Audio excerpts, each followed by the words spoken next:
And we are live. Welcome, folks, to episode 3796 of the Survival Podcast. It is a Monday, and as is typical on a Monday, you have just me, just Jack Show, but kind of sort of not. Today's show is new things the TSP community is growing in 2026. And so what we're talking about is new plant varieties, different seeds to start, things like that. Baker Creek will feature pretty heavily today. I think that's everybody's crack dealer with new things and finding odd things and unique things from all around the world. But there's a lot of other companies out there selling great stuff. And even though there's a lot of links in today's show notes, when you get over to the audio side on my blog at thesurvivalpodcast.com, you don't need to feel obligated to use any of the links I gave you today in any way. I gave you what I could find or what the person participating gave me because this was a lot of work. This is one of those shows you do like, I know what I'll do. I'll just make a post on Facebook and say, hey, tell me the new stuff you're growing this year, and I'll make a big list and do a show. And that's exactly what I did. It's exactly how it worked, and it's never easy when you do that. Because you end up with this, laundry list of stuff like I've got here today. For those on the video, you can see that several pages of text because it's the only way I could do this and try to cover everything. Then you got to kind of pare it down and make links and make this giant blog post with all stuff in it. So that's why the show's at 1 today instead of noon. Usually a Monday show starts at noon, but just getting all of this done took some time, but it was worth it. And so what I mean by it's not really just Jack, there was over 100 people that responded to that Facebook post. Now, not everybody made the cut. It wasn't really a judgment either of who got the best stuff or the worst. Like a lot of people said the same stuff, right? So if you said the same stuff and somebody came before you, then I probably didn't repeat it with you. Or some of the stuff was things that everybody grows that or what, like I grow mint or whatever without a specific variety. So those probably got left behind too, just because it's going to be a long show today, even with that trimming down. And I've just got a ton of stuff. And shows like this are fun. I have people that say they wait every year for this show or some version thereof because it inspires them to try new things. And I actually have a fairly small list of new things I'm growing this year. Usually I do this show. It's like, here's 12 or 15 things that I'm personally growing.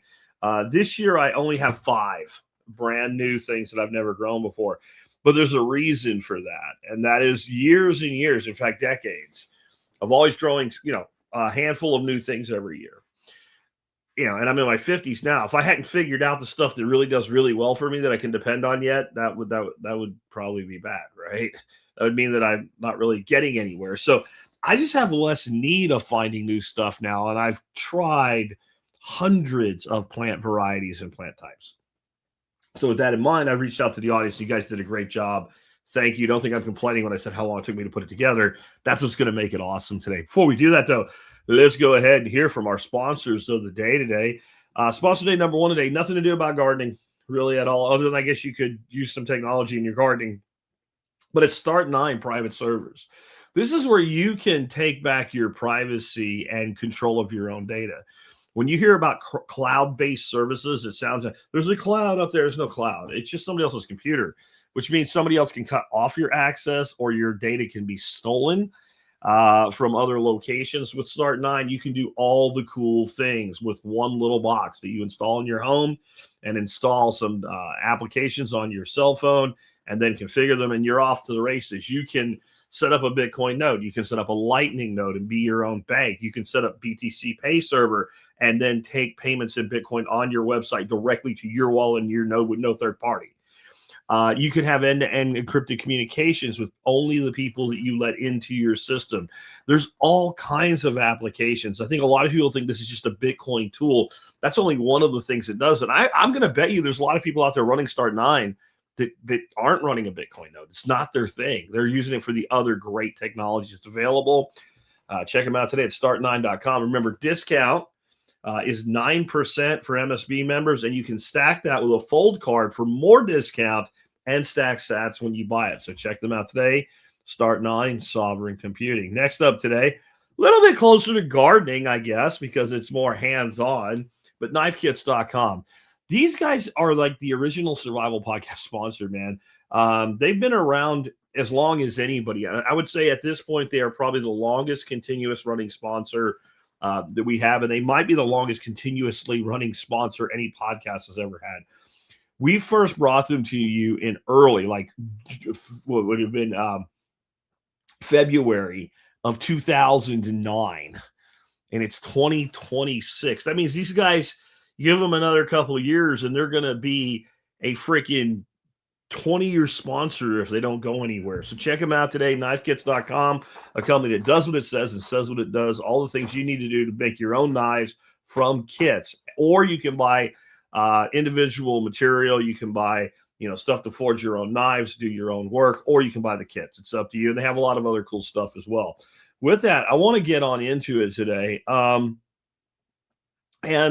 I want to say that I'm going to pull up some things for those of you on the video. But if you're not on video today, it really shouldn't be that big a deal that you're not. I'm going to try not to rely on the video stuff. And I'm going to try to make sure that I don't get confused and be talking about one thing and have another thing on the screen. I'm going to try to remember to flip back and forth.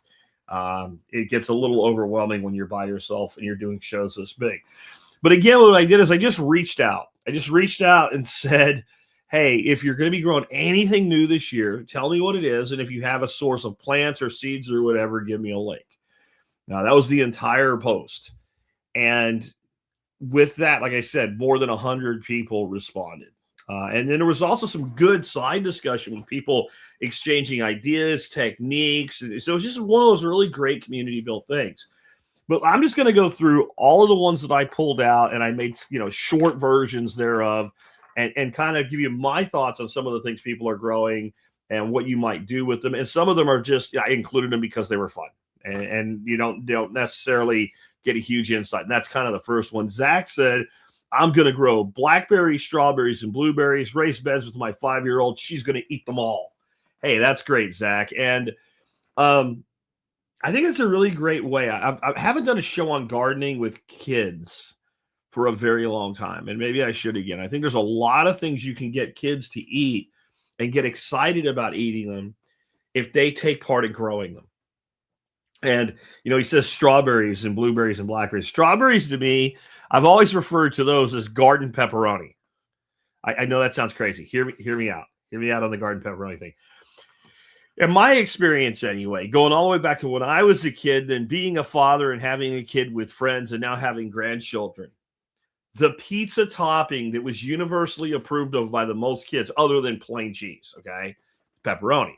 I met very few people, let alone kids in my life, that didn't like pepperoni. I'm going to say the same thing about strawberries. I have not met many kids, no matter how much they're into gooey, cakey, crap shit, that if they're offered fresh strawberries, won't give them a try. So it's a great entry point. Just remember for Zach and anybody else doing this, when you think about things like blackberries, strawberries, blueberries, the production in your first year often isn't that great. So maybe put in some fast producing things as well to keep the kids excited. Justin says he's going to grow some avocados.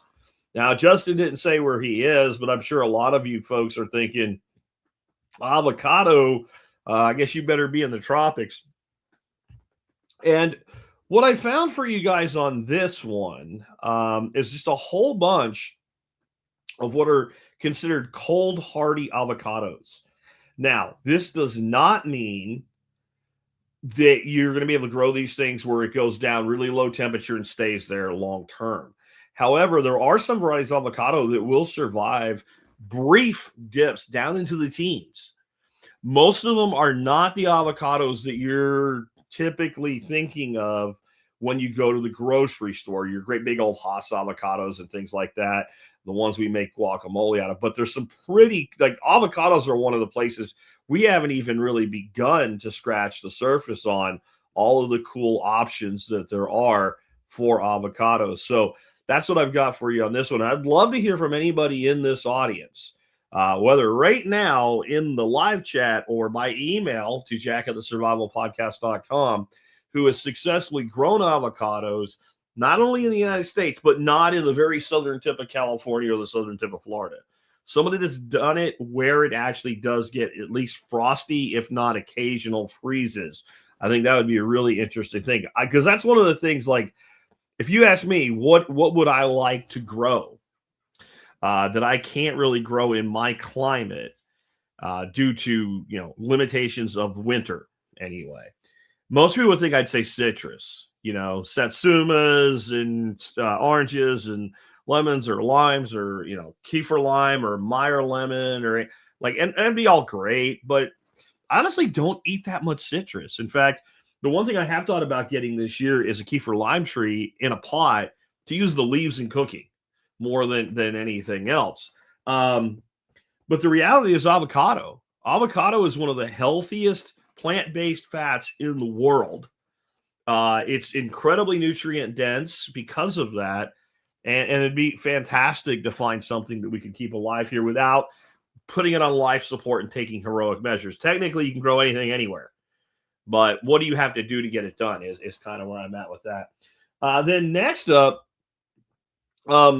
from Connie, who is in Young County, Texas, she says she's going to be growing a pepper, a hot pepper called Not a Pino, which is a pepper, a jalapeno pepper variety that purports anyway to be very low heat. Now, one of the things I noticed when I kind of dug through these things so that I could talk to you about them a bit. And on the page and this is a rareseeds.com, which is Baker Creek. There's, they put their reviews up. And one thing I like about Baker Creek is they don't censor the reviews. So that bad reviews go, good reviews go, etc. Well, there was one person that said their peppers were actually quite small and extremely hot, as hot or hotter than any other pepper they've jalapeno pepper anyway they've ever tried. Now I wanted to point something out about that. That's probably the plant was under stress. And one of the things you need to know about growing hot peppers, and this can be used for good or evil depending on how you apply it. Peppers that are under stress, that are hot peppers, tend to produce smaller peppers and more capsaicin. So there could be a variety of reasons that her plants were under stress. Perhaps she was container growing them in too small a container. Perhaps she gave them not enough nutrient, not enough, who knows? But that is most likely the case because most of the people that I know that have grown this pepper have said it delivers exactly what it's promised. Great big hand-sized jalapenos that are not sweet peppers with jalapeno flavor. They are a hot pepper. They're just way toned down. I have thought about growing these. I'm going to try something else this year.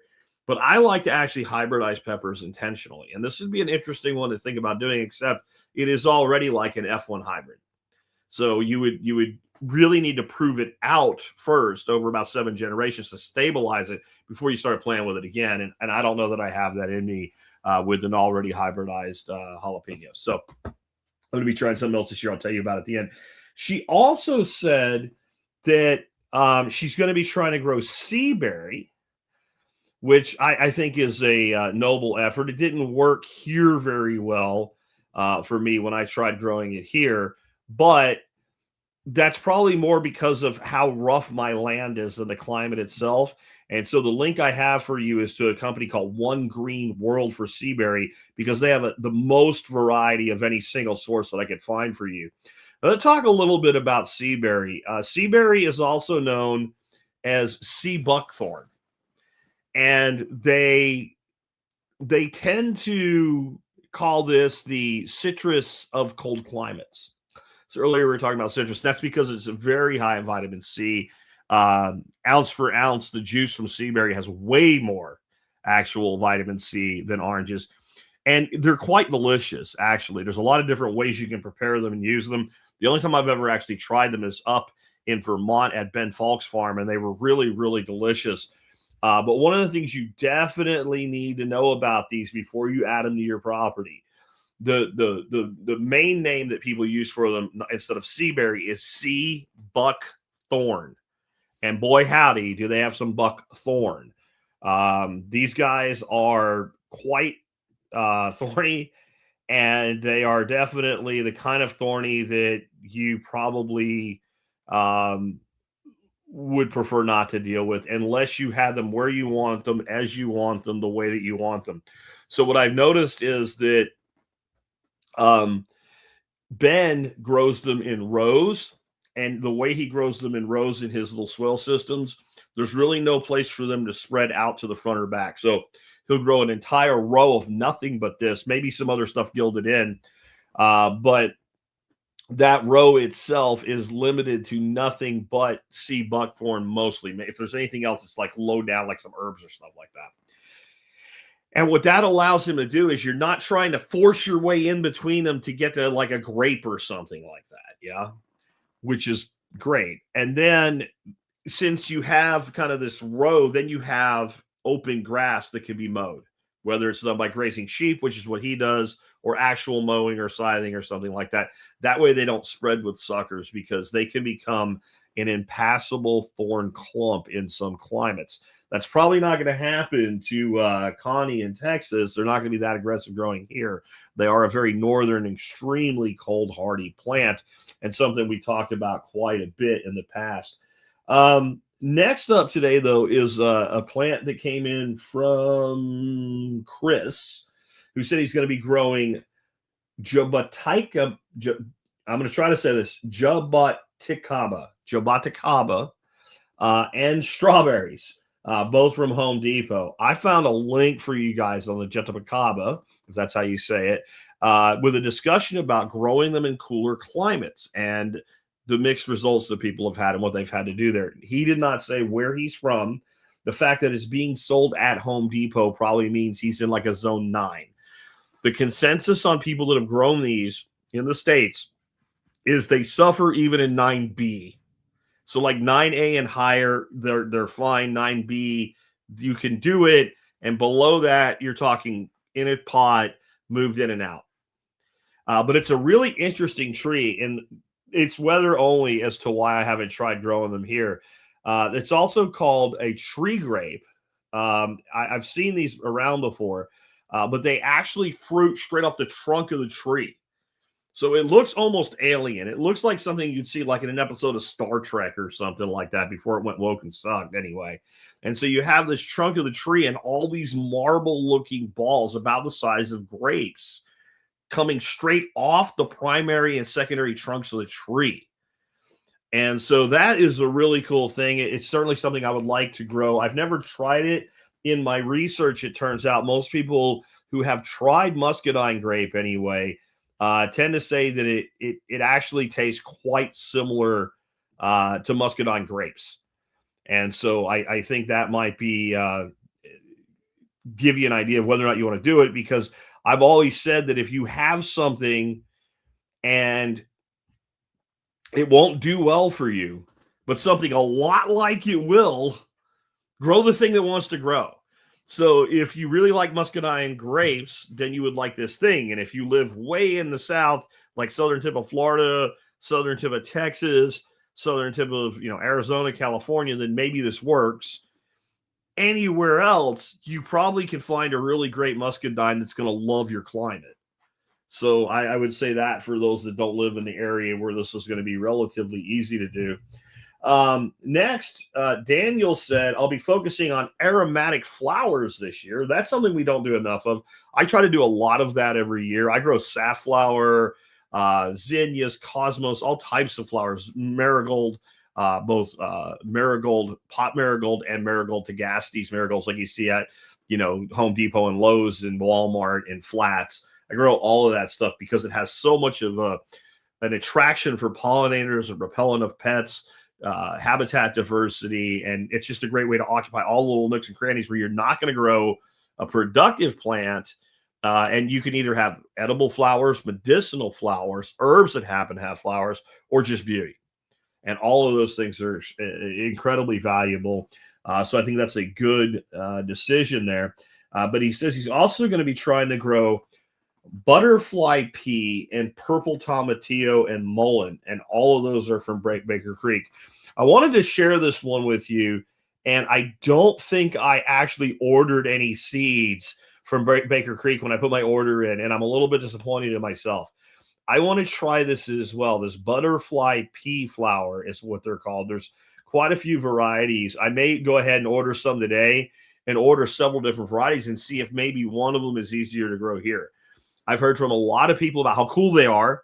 And I've heard from a lot of people who tried to grow them and said, yeah, but I didn't get any of the real results I was looking for. I didn't get great results with them. They're kind of finicky or hard to grow. So that, again, is always situational to the climate type that you're in versus what you're trying to grow. But let me tell you what makes them cool. First of all, the blue color of them is just absolutely stunningly gorgeous. There's just not many things out there that look quite like these butterfly pea plants, right? And I'm going to go through some of the images here of them for you to get an idea of the blue. It is really a gorgeous, like, blue, I want to say.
All right, guys, I have no idea where I was when I got cut off. I think that I was talking about the butterfly flowers, and I'm just going to kind of restart those. So there's some redundancy here. I apologize for that. For the audio side, I'll take care of it when I do the editing. But no one nuked me or anything like that. It was a connection that failed on the computer and on the audio video side of things on my end. So it's my fault that it happened. Anyway, the butterfly pea, the color is this deep, gorgeous blue. And what I was trying to say anyway is that this color looks very similar to the color of blue that my Dodge Challenger is. They call it Indiegogo blue. And when you make a tea from it that's supposed to be quite delicious, you make this deep blue tea. But like, this is like the magic thing the kids would love. You put a couple drops of lemon juice in it and the blue turns pink. How cool is that? So tons of people have told me they've tried to grow this one. No one that I've talked to yet has said, and I've had good results. The other side of it, I haven't talked to a ton of people. It's more like seeing people discuss it online, and people who have bad results tend to be more vocal than people that have good results. So your mileage may vary, but I'm thinking about getting 2 or 3 varieties of these this year and then trying to grow all of them and see if maybe I could find a variety that will do better for my climate type than otherwise. He also mentions purple tomatillo. I'm not going to bring those up, but I'll just say I love tomatillos. And there's a lot of varieties of tomatillos. And the link that I have for you today gives you varieties of tomatillos you may have never even considered growing before. Then Billy said he's going to be growing jelly melon, and very specifically the African horned Kiwano jelly melon. And this looks pretty cool. I don't know that I'll grow this, but it's definitely one of those things that, you know, you can see why somebody might want to. These jelly melons, you see these a lot in your nicer grocery stores with your more adventurous produce sections. They kind of have like a spiny horn, and then it's like a jelly with a bunch of seeds on the inside of them. They looks like something more like a cactus than anything else to me. I've never grown these, but they are supposed to have like taste like jelly straight out of the thing. And I don't know, man. That's not my thing, but it's certainly something that is worth looking into. And if you're in the right climate for them, where they do really well, and if you are in the right market with them as well, these might be a real slayer at things like your farmers markets. So I definitely wanted to make sure I included those. And again, just because it's not my cup of tea, doesn't mean that it might not be something that you might not really enjoy yourself. And just because I don't like something doesn't mean I need to tell you that you shouldn't grow it or something like that. That's just dumb. That just doesn't make a lot of sense there, does it? All right. So then the next one that I have is Cheryl. And Cheryl says she's going to be doing a cover crop of buckwheat, cowpea, and sweet potato. Cheryl has 20 beds on a new property and not enough time to weed them or plant them properly for this year. So instead of letting them become overwhelmed, she's going to take that trio, buckwheat, cowpea, and sweet potato, and cover crop all the beds that she's not actually growing in this year. I think that's fantastic. I really do. I think that is a incredibly smart decision. It is the case that we tend to not cover crop, even those of us who do in home garden situations, we tend to not cover crop anywhere near as much in summer as we do in winter. And the reason is pretty obvious. Most of our gardens lay mostly fallow in the winter. Not all of you guys, but certainly the majority of people. Kind of like as you come into fall and things start to die, maybe you have some winter plants that hang on longer, like, some broccoli or something, but eventually you're like, I'm kind of done. And I'll get all my starts in February, and then I'll put my plants out in late March, early April, and I'll do it all over again. I'll have a break. So it ends up being really easy to cover crops. So most of us that do even any kind of what we really think of as cover cropping in summer, unless we're establishing a new bed where it just needs it to get established, we're doing more of an intercropping. Like I was talking about, mixing sunflower and zinnia and cosmos and safflower in with your existing vegetable production.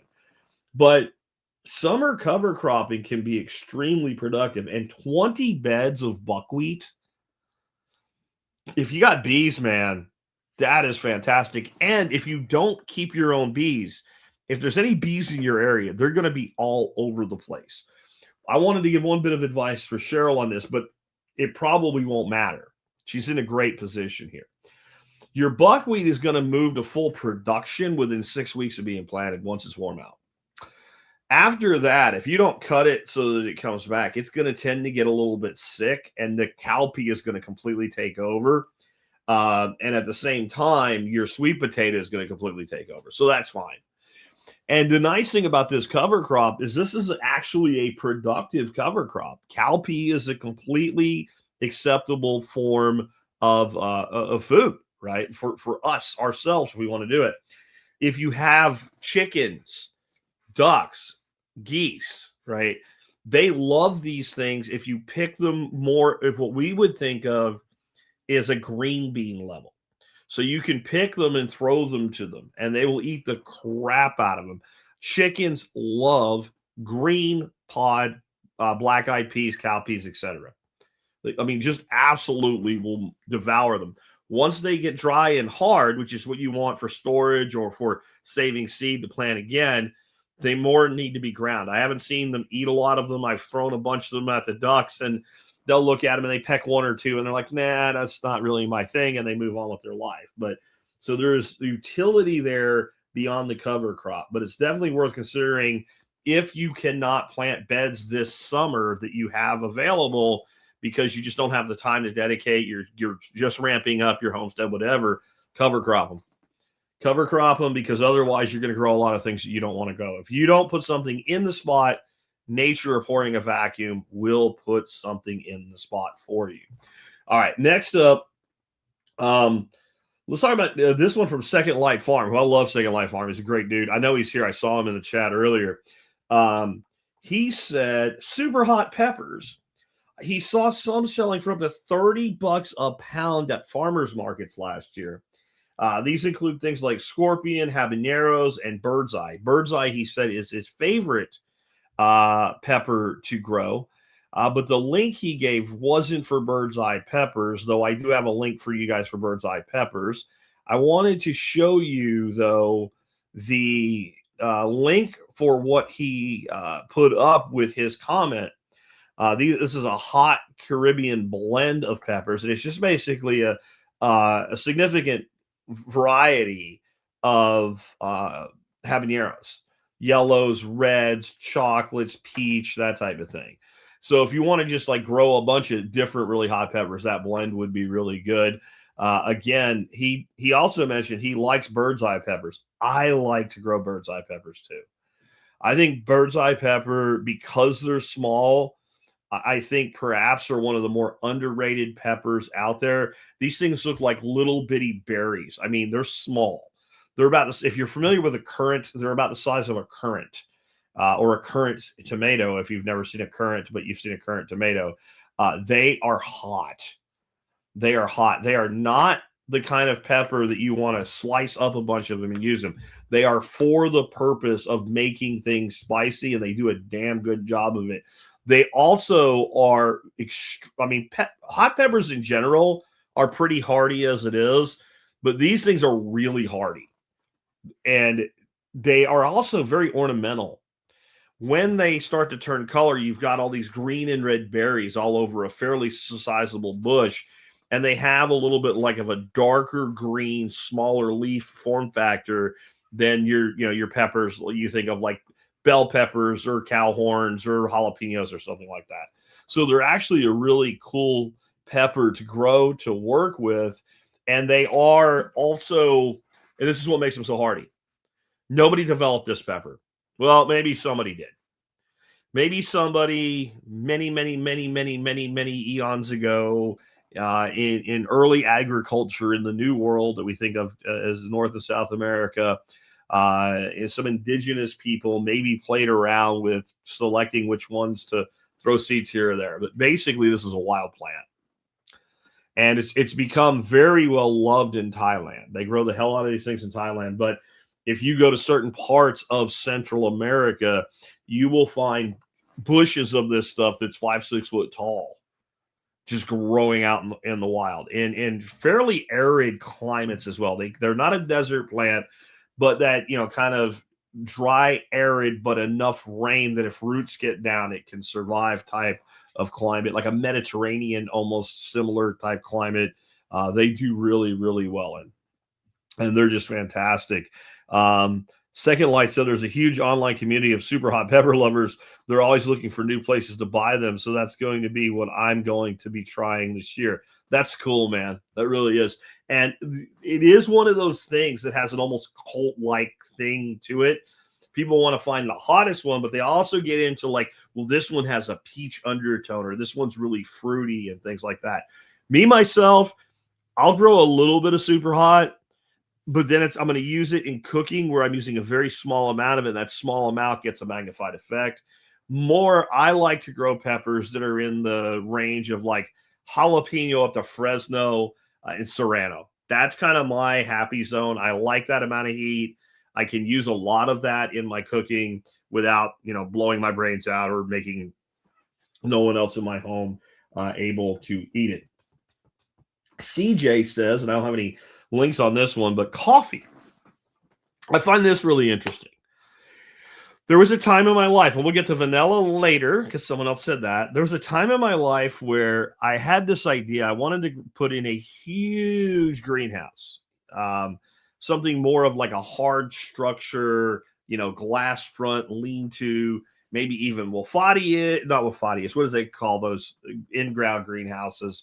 I can't remember the name they use for them now that somebody made up, but something like that, maybe some geothermal. And I wanted to grow two things, coffee and vanilla.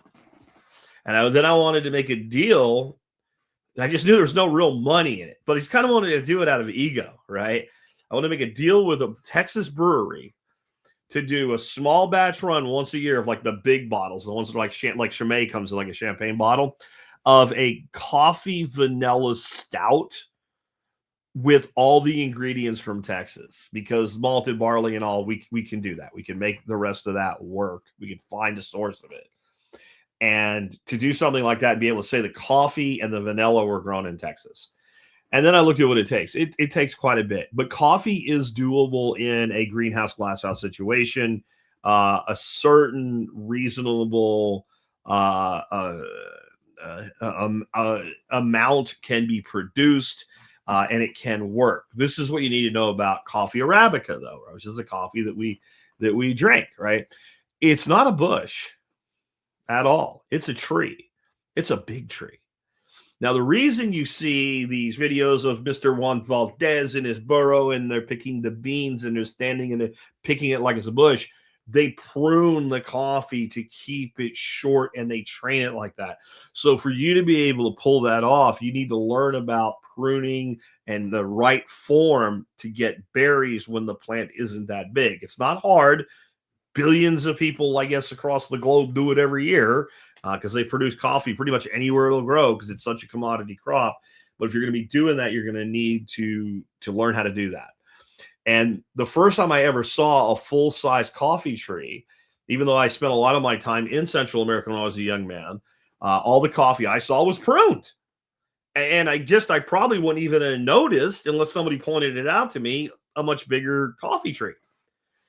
But the Fort Worth Botanical Gardens has this 1.5 acre glass house that is probably 40 foot tall inside it, at least 40, probably 40 on the edges and higher, probably closer to 60 at the apex.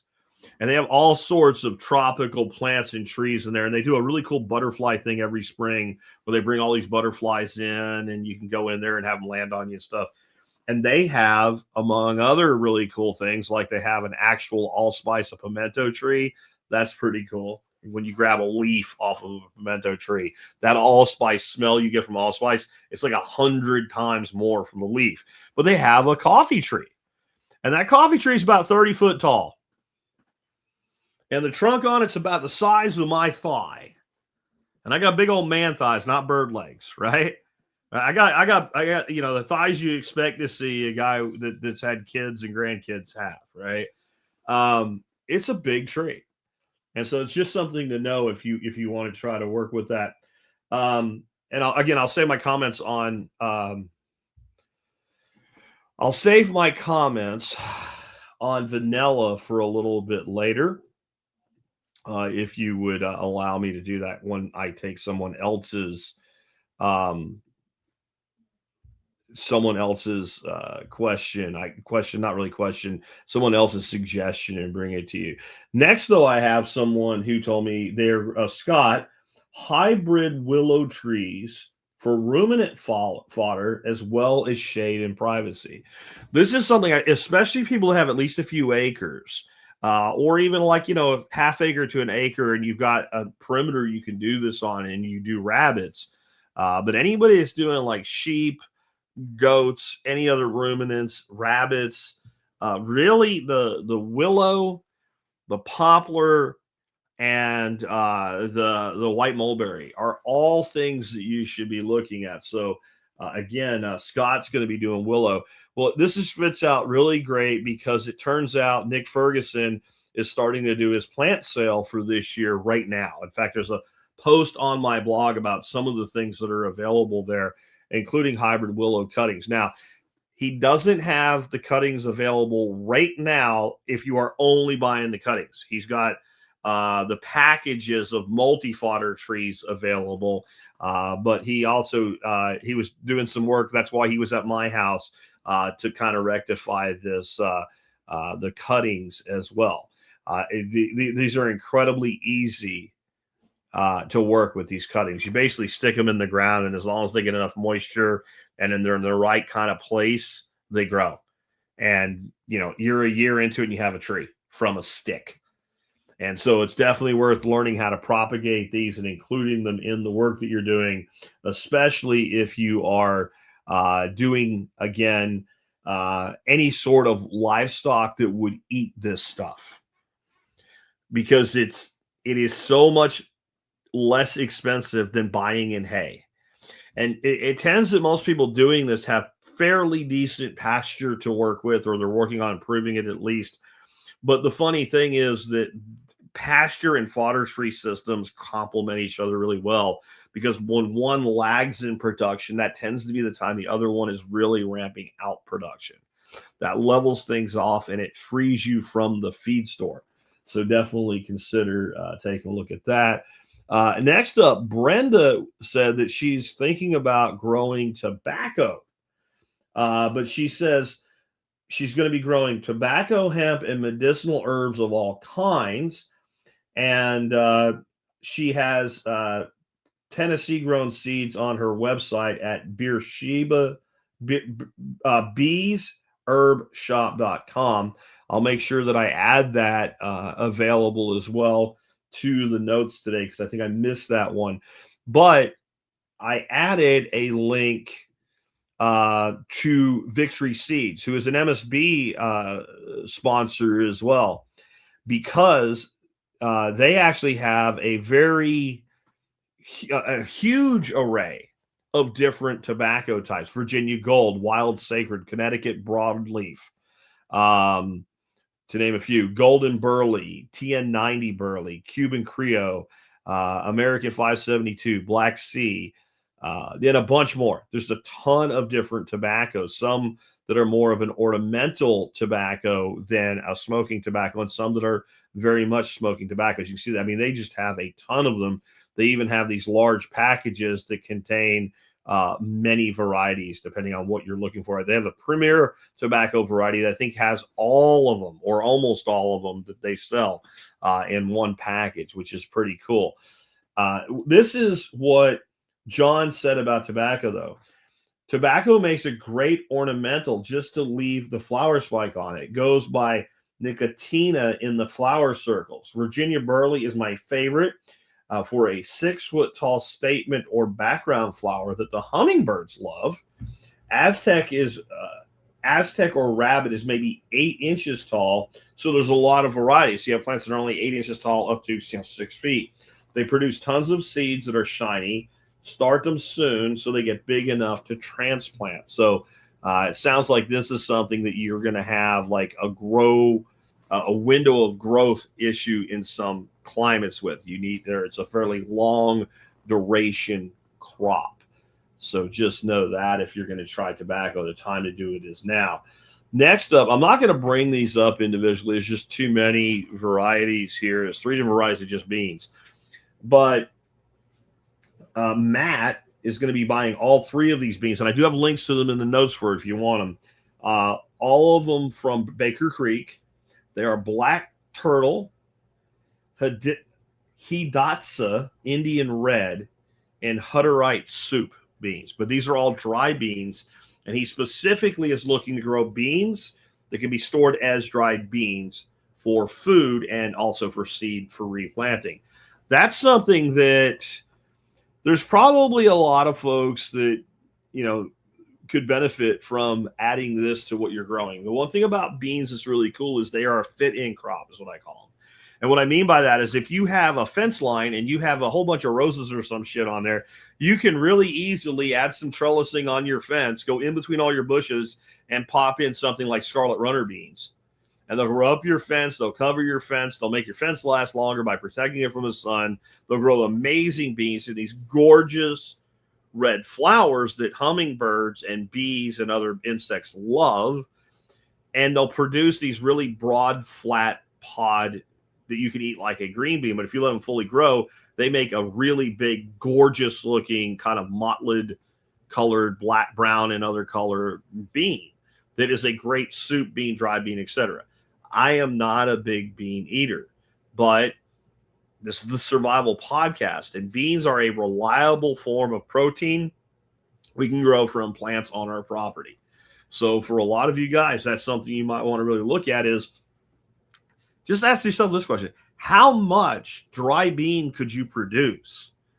Not doing anything more than you're already doing, except just finding places to tuck them in. Again, along fence lines, you can certainly grow, let's say one, if you have tomatoes you're staking, you can always grow like one pole bean with that tomato. Plant it right next to it, let a little bit of that co-root mingling go on. It might help a little bit with the nitrogen. I think it's a little overblown. Tends that legumes give most of their nitrogen to the soil. When they die and they still have nodules, and those nodules are released. They're not really looking to share it, but there is a definite benefit to companion planting and intertwined roots, and you already have the support there. So just one bean next to every tomato plant. If you have, vegetables or ornamentals growing around trees or any sort of trellis, you can always pop some beans in all along a fence line. Any place that you can squirrel them in, especially a pole variety. And most of the good dry beans are, not all, but most are good dry bean are also a pole bean. And that gives you that vertical space element. So it's definitely worth considering. Next is Okinawan sweet potatoes. And I always mess this one up because I grow a sweet potato that I always refer to as Okinawan. And what I grow is actually called Murasaki, but it's marketed as a Okinawan variety, or they call it Okinawan purple skin or something like that. And she's growing the actual Okinawan sweet potato. I'm going to bring up a picture of her here in just a moment. Here we go. With one of them, and you can see this thing is huge. She's growing them in feed troughs because that's what she has available to grow right now. And she's going to go to bigger feed troughs this year to try to grow more of these and more really giant sweet potatoes. Now, this is what this potato actually looks like right here. And I said this is the real Okinawan sweet potato. They are a light skin on the outside and a purple flesh with a little bit of a lighter colored, like whitish veining in the flesh. These are supposed to be fantastic. I have to tell you, I've never had one. So I don't, all I know is their reputation. And I have no reason to doubt that they're fantastic. They certainly get really, really big. When I say Okinawan sweet potatoes, and I need to stop saying that, I need to call them Murasaki, which is the name they were actually given. Now, I also want to tell you, though, why I call them that, or why that confusion happens. And it's because the people that developed this sweet potato wanted it to sell. And Murasaki is an Okinawan word. I don't remember what it means. It probably means purple or something like that. But they made it sound Asian so it would be cooler. But I don't remember which college it was, but this was actually developed in a United States college's agricultural program. And even though it's not what she was talking about, I want to remind you guys about these. I grow these every year. These are the best sweet potatoes I have ever grown from a standpoint of how they taste. I can bake one of these and eat it with nothing on it. No butter, no oil, no nothing. I'm not going to say I do that a lot. I'm saying I can. They almost taste like they have a small amount of butter on them before you even put butter on them. They also make, this is a guilty pleasure, yes, it's carbs, one of the best twice fried French fry I have ever had in my life. This pepper, if you bake it or put it in a stew and slow cook it in a stew till it's soft, it gets very sweet. A different sweet, but very sweet. I would say more like the sweetness of a parsnip than a sweet potato in a stew or a soup. If you dry bake it or fry it, the sweetness actually mitigates the other direction, sort of like if you make a plantain, if you're familiar with, plantains. If you cook a plantain where it's kind of sticky and what have you, it's sweet. It gets really, really sweet. And it's the same family as a banana. But if you fry them till they're crispy, they taste more like a potato than a banana. It's kind of like that. And the twice fried, so you cut them into steak fries, fry them until they're cooked to where you could eat them. drain them, and let them completely cool down to room temperature and fry them a second time. They get this incredible outer coating, and the middle is like a pillow. And by the way, the leaves are edible. They're a good green for you to eat, and my ducks eat the crap out of these things. And once they're established, they're almost impossible to kill. In fact, you have to make them suffer a little bit at the end of the season. I'll hold back watering. Most of the time, this is true with sweet potatoes in general. I'll hold back watering a little bit at the end of the season because that's what makes them uber productive. They want to have a little bit of stress. That sends the message, hey, guys, you need to put energy into reproduction because the sweet potato reproduces. They can make an actual seed, by the way, but mostly they reproduce by setting tubers, and then those tubers have vines that have tubers that have vines that have tubers. They clone themselves. So check this out. And Art by Lee Murphy says that Lady Murasaki is a famous historic person in Japan. Okay, so that makes sense. So again, what I said is true. They just ripped them off. And Second Life Farm says it was developed by LSU, I think. I think you're right. I wanted to say that, but I wasn't sure. And I didn't want to say it because I wasn't sure. But now that you're saying it, and that's what I'm thinking, I'm going to go there. I'm pretty sure it's the same program that the Nutty Groundnut came out of, because they're the ones that developed those Nutty Groundnuts. And LSU's done some pretty cool stuff. They've also developed the LSU Purple Fig. So LSU Purple, I guess you can understand maybe why that's the case there. But definitely, again, worth checking out. Cotton, I don't think I have any links for you. Let me check here. I do. I have a link to Southern Exposure Seeds. I'm going to say something about Southern Exposure right now, and it's going to sound very negative. And it's only because I believe that I should disclose any information I have to you.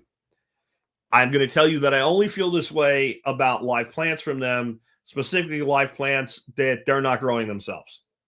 And it's exactly tied into our last discussion. Last year, I ordered sweet potato slips from like 4 or 5 varieties of sweet potato from them. Stuff I had never grown before. Couldn't get the potatoes locally, what have you. They all came in like absolute dog shit. They were dead when they got here. There wasn't a leaf on the stem when they got here. I even did try throw them in water, see what happens. No. They looked like somebody put them in a dehydrator for a day before they sent them to me. That's how bad they were. They were extremely late getting here. They were 6 weeks after they were supposed to be here. I don't know if they were in the mail for 6 weeks. That would explain things. When I emailed them, they blamed the producer. So obviously they have a third party growing them for them. They did eventually refund my money after a few threats. They never took responsibility. It was more like, I'm sorry this happened to you. Not, I'm sorry we did this to you. No ownership. Complete deferral. So why am I featuring them here? Because I've also ordered seeds from them. And I've never had a problem ordering seeds from them. And they always ship fast and always got what I asked for. And there's certain things that they seem to do better than others. And there's certain things that you really can't get anywhere else. Especially a lot of things when you start looking for it. Oh, there's a place and it's in the UK. Oh, there's a place and it's Australia. But they have them. And so that's why. They also have a hella selection of cotton varieties. So that's why I made them the link for today. There's a lot more types of cotton, I think, than people realize. I don't know that I would ever grow cotton other than anything other than maybe a curiosity. But it's certainly something you can look at growing. And there are some varieties actually that are actually quite ornamental if they are grown in the right place and in the right way. There's none on the Southern Exposure Seed Exchange. But I've seen some. I think Baker Creek is where I saw like this pink. It's kind of cool, right? So that's anyway what Jessica is growing. Walking Onions and Good King Henry are both being grown by someone called Lance. So let's talk about these walking onions. And again, I want you to understand that I am not pushing anybody when I give you these links today. I am just giving you an example of the plant. So if you're interested in it and you go to the notes and you click that link and you go there, you know exactly what we're talking about, because common names can be confusing. And Latin names are things that nobody can write down driving a car, listening to a podcast, right? But I try to give you information like I just did, like Southern Exposure Seed Company. I would totally buy seeds from them. I would not buy plants from them ever again. Just the way it is. And I'll also say people like Baker Creek can be a little pricey versus the quantity, but they have things nobody else does, and it's always perfect. Like, you always get what you ordered, and if they mess something up, they fix it, right? Then I'll tell you places, I don't know. Never ordered from them, so I don't know. But the next one is Walking Onion. Again, this is from Lance, and this is I really should reach out to these people. I'm just not sure they could handle what could happen because I've seen them sold out before, but I'm probably going to order from these guys. They are EgyptianWalkingOnion.com, and they have several different varieties of Egyptian walking onions. And if you've never seen these, they grow a small onion, but what happens is they get a top set.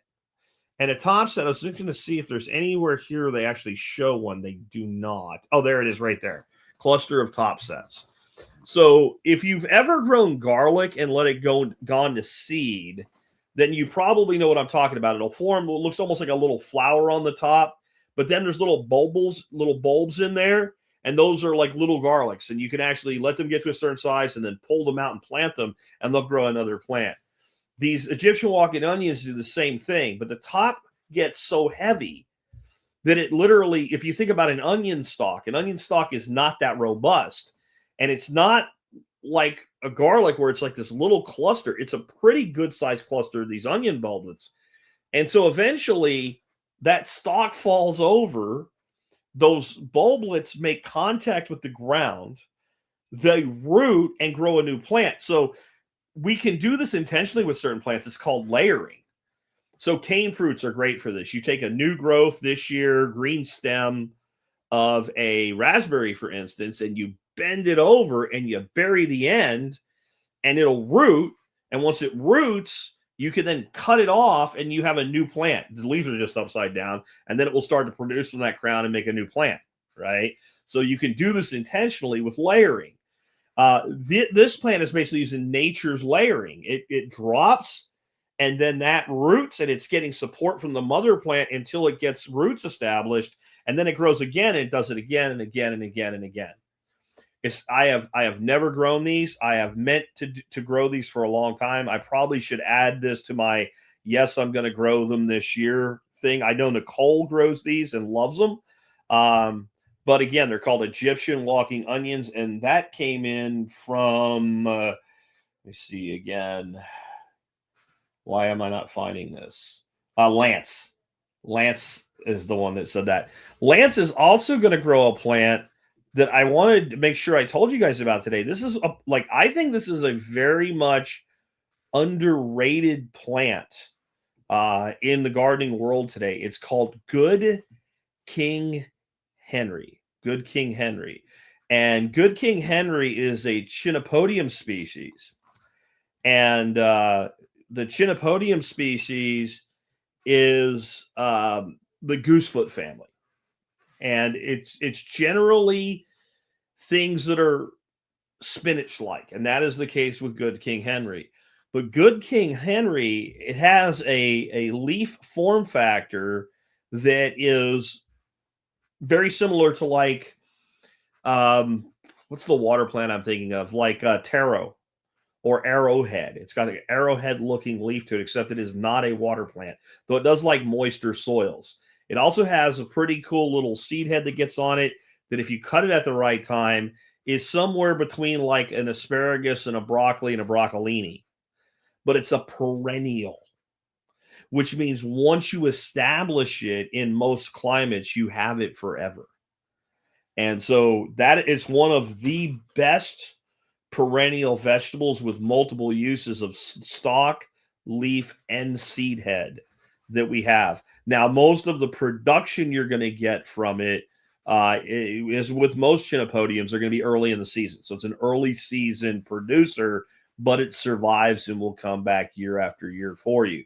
So if you're looking for things like that, if you want more perennial production in your life, and let's be, who among us doesn't want more perennial production in your life? Maybe take a look at these. Next up today is Roy. He said, my new thing this year was actually last year for me. I started a golden seal patch as well as valerian, also triple crown blackberry. Okay.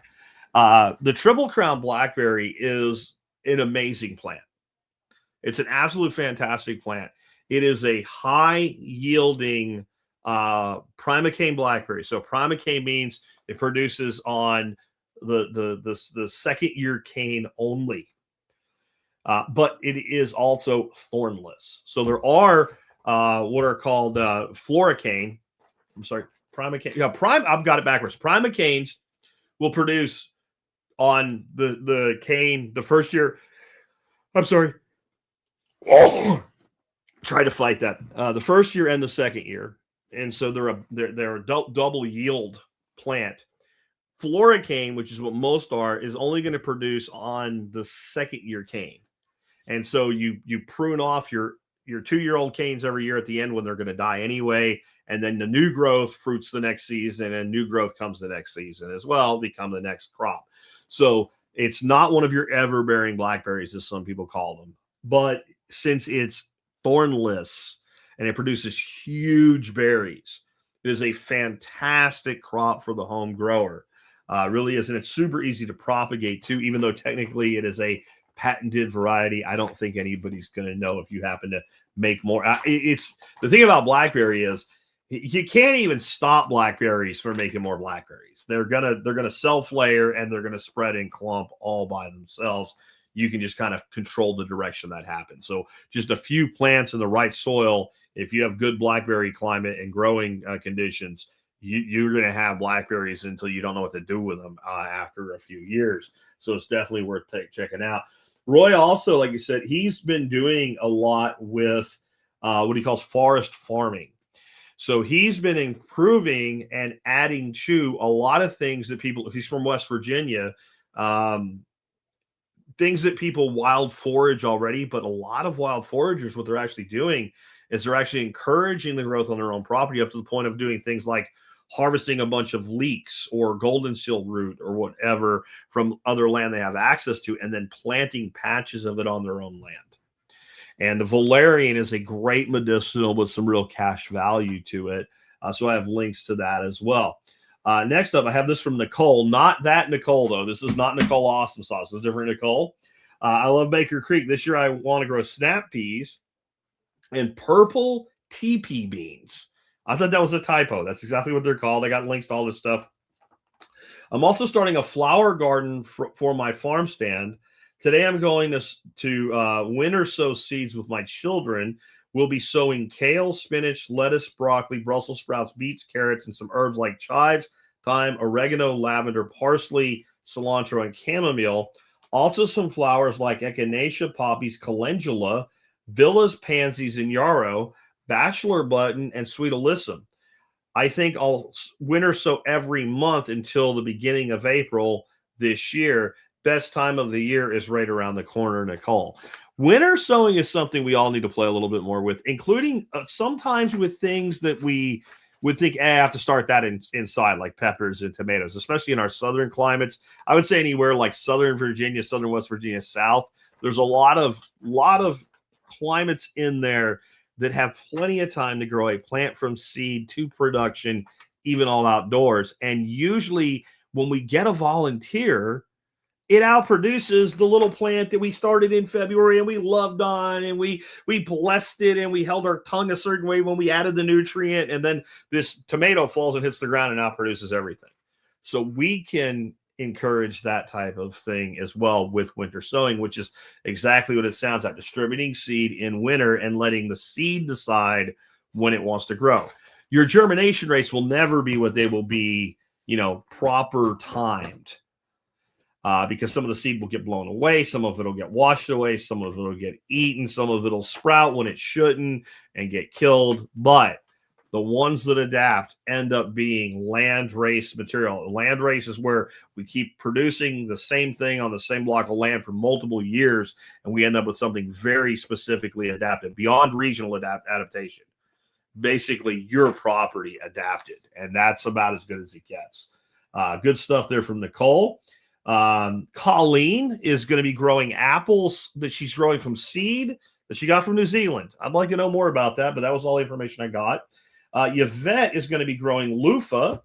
They have a long growing season, so we'll be starting them soon.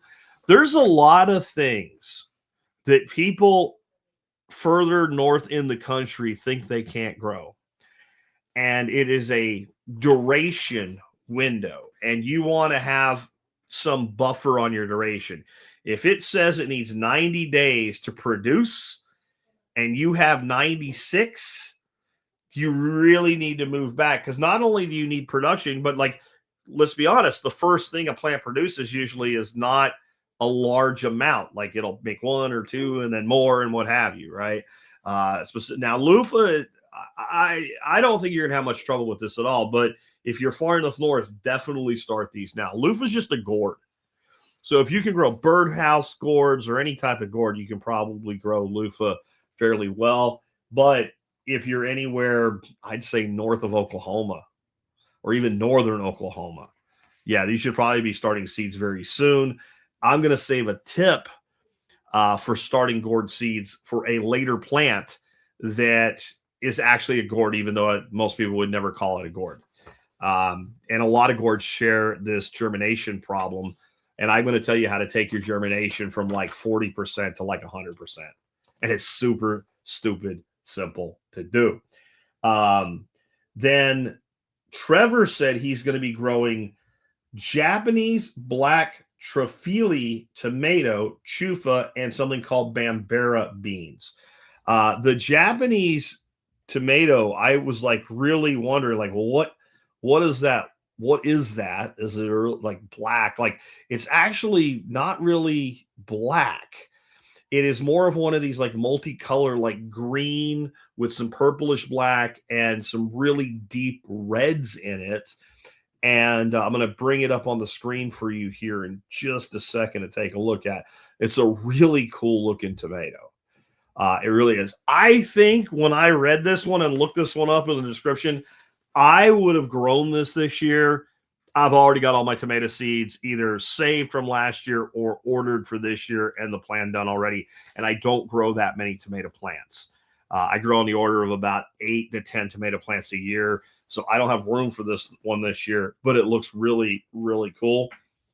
The other plant that she said she was going to grow is something called Bambara beans. This was a new one to me. Bambara beans are actually I guess they're a legume, but they grow in the ground like peanuts do in a way. And I'm trying to find, I have a Plants for the Future database link for you to learn more about them, but I've got a source of seed too. Let me get this up and I'll show you what they look like. They indeed look like a bean. They're also referred to as a groundnut, but they are not the groundnut that we think of, Apius americana, that I've talked to you guys a lot about in the future. They look like kind of a little brown bean. They're very high in protein. I do not know, are they I know nothing about them. This one place I found seed for them is sold out.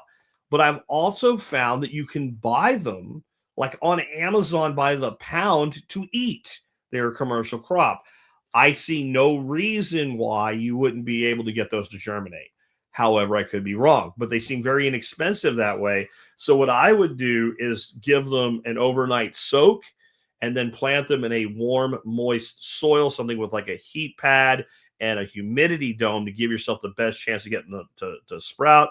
Another thing you can do with things like this when you're trying to see if you can get them to sprout is the paper towel trick. Take a wet, damp paper towel, fold a few layers of it, put them on it and fold that in half, put that in a zip top bag, seal it, and set it somewhere warm. The top of a cable TV box is fantastic for this because it's also where you're going to see it and won't forget that you've done it. Check it every day. And if you see little rootlets start, then get them in the ground. So I have no experience with this other than to tell you I looked it up and it looks pretty freaking cool. I can't tell though, like this looks like this used to be grown as a commercial crop. I did a little bit of research and it looks to me like maybe the reason it's not one anymore is processing may be a pain in the ass. Because first of all, it's a tuber. That means you got to pull it out of the ground like a peanut, right? And you got to clean it off and get it off the roots. But it also comes in a hull, like peanuts do. And that one, I don't know what the hulling process is like for them. But it's, something you can take a look at and see if maybe it's something you want to give a try to. Very, very interesting looking thing. Again, very high in protein and just something new and unique. I also saw something I'm going to do some more research on over the weekend. I saw it over the weekend, and I'm going to do some more research on it. And it's growing peanuts, and apparently it's becoming a thing in a lot of like third world countries and what have you, because they have such a need for protein that people are growing peanuts in things like tires, using nothing but organic waste, kind of compost in place, plant peanut seeds and keep, add another tire and add more compost and then add another and do that and getting really great yields. In some cases, it's reported up to 10 kilograms of peanuts per tire tower. That's almost 20 pounds, right? Or a little over 20 pounds, actually, I think. That's a lot of protein for people that, is animal protein superior to vegetable protein? Yes. You'll never get an argument from me the other direction. Yes. But what you don't have, you don't have. And the ability to produce that is certainly worth looking into too. Second Light Farm says, my chickens love everything, but one of the things that is easiest to grow, just plant it and forget about it, is squash and pumpkin. My chickens go apeshit for it. Yeah, absolutely. Absolutely. You know what else loves to carve a hole in a pumpkin or a squash? And it really eats only the seeds then? Friggin' squirrels, man. Gray squirrels love to get the seeds out of those, just so you know. I did have a question on hunting squirrels come in after our little cooking bit on squirrels with Ken last week, so maybe we'll talk about that in a variety show soon. I don't know if I'm going to do a whole show just on it, though I think I did one in the past. Also, this person is going to be growing chufa. Chufa is another tuber that grows in the ground. It grows under a clump of grass that looks sort of like mondo grass, if you know what that is. It doesn't look exactly like it, but it's similar.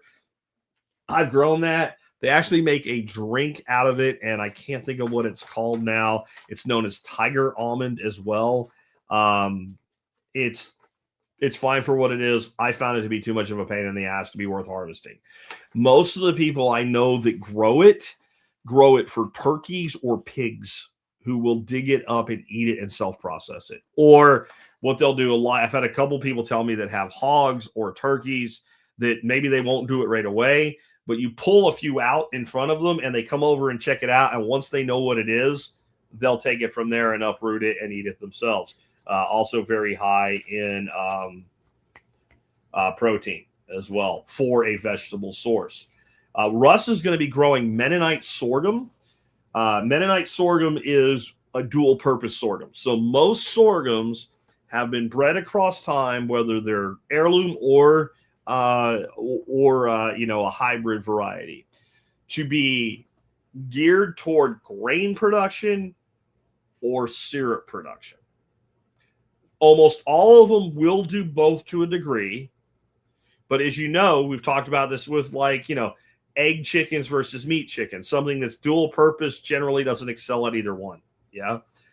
I'm not going to say Mennonite excels at either one, but it's as good at both purposes as some purpose grown ones are. So, I mean, something like white African giant sorghum is a huge, super tall grain sorghum. It is going to produce way more grain than Mennonite. It just per acre it is, okay? But it's a piss poor syrup sorghum. Mennonite has a good squeeze syrup potential and a great grain production as well. So I'm not going to bring up a screenshot of it. It looks like grass with seed heads on the top of it because that's what sorghum is. But I actually did a show. If you go to the website and you put sorghum in the search box, even though I don't grow a lot of high carbohydrate stuff, I understand that other people do, and there's a place for it and a purpose for it. I did a whole show on sorghum. It's probably the best homegrown grain that most home growers can grow for a variety of reasons. Then Dustin said he's going to be growing. It sounds like he's looking to grow smaller things, cute little smaller things. He's going to be growing orange hat tomato, which is a small compact bush tomato. It's a tomato actually that a lot of people that do aquaponics grow because it is a determinate tomato, so it doesn't just keep going and it stays relatively small, though it's not that productive. I will just let you know that. Then Tom Thumb garden peas, that's another small kind of dwarf pea variety. Those are, I've grown those. They're really good. They actually have a fantastic function. And that is that you can interplant those peas and they stay compact and they're productive for their size. Okay. But when you plant early and you're first setting out your plants, you can interplant them and they'll give you a quick, fast production. You can pick those peas. As soon as the hot weather comes, they're going to get slayed. And then your long season plants take over the space.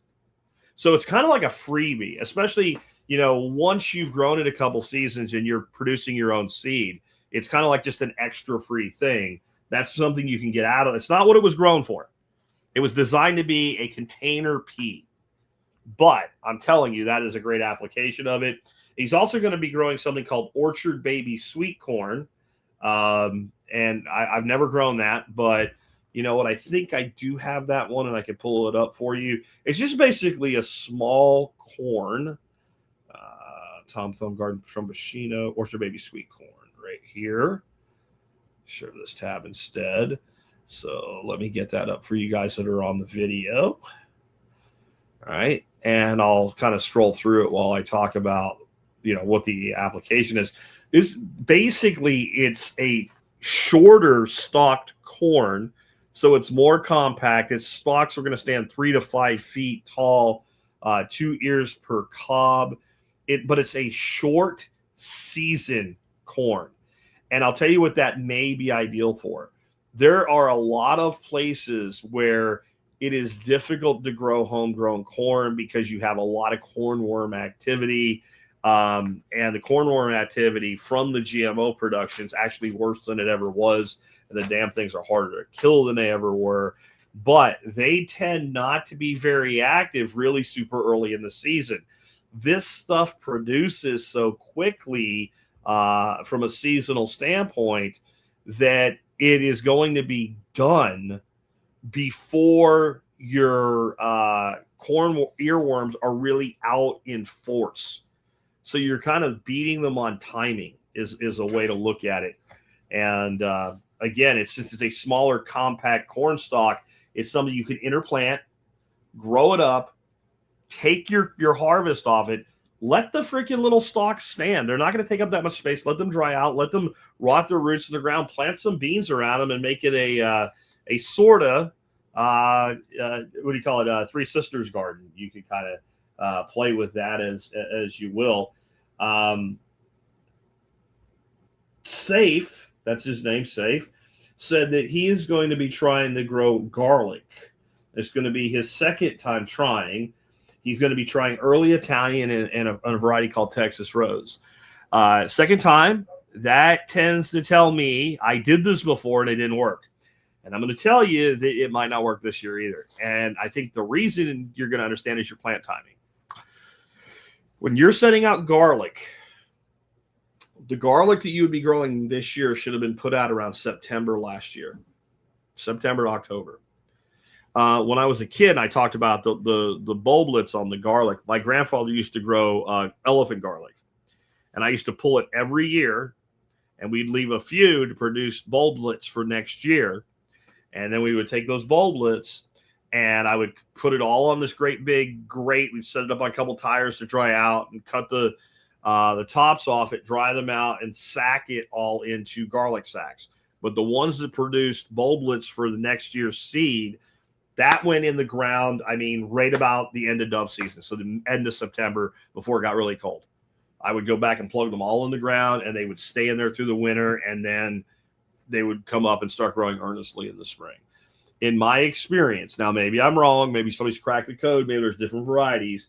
In my experience, that's pretty much how things go when it comes to garlic. You want to be planting them the year in advance. He also said he is growing Tromboncino because, well, some dumb redneck duck farmer told him to do that a few years ago, and now he can't stop growing it. Tromboncino is my favorite squash to grow.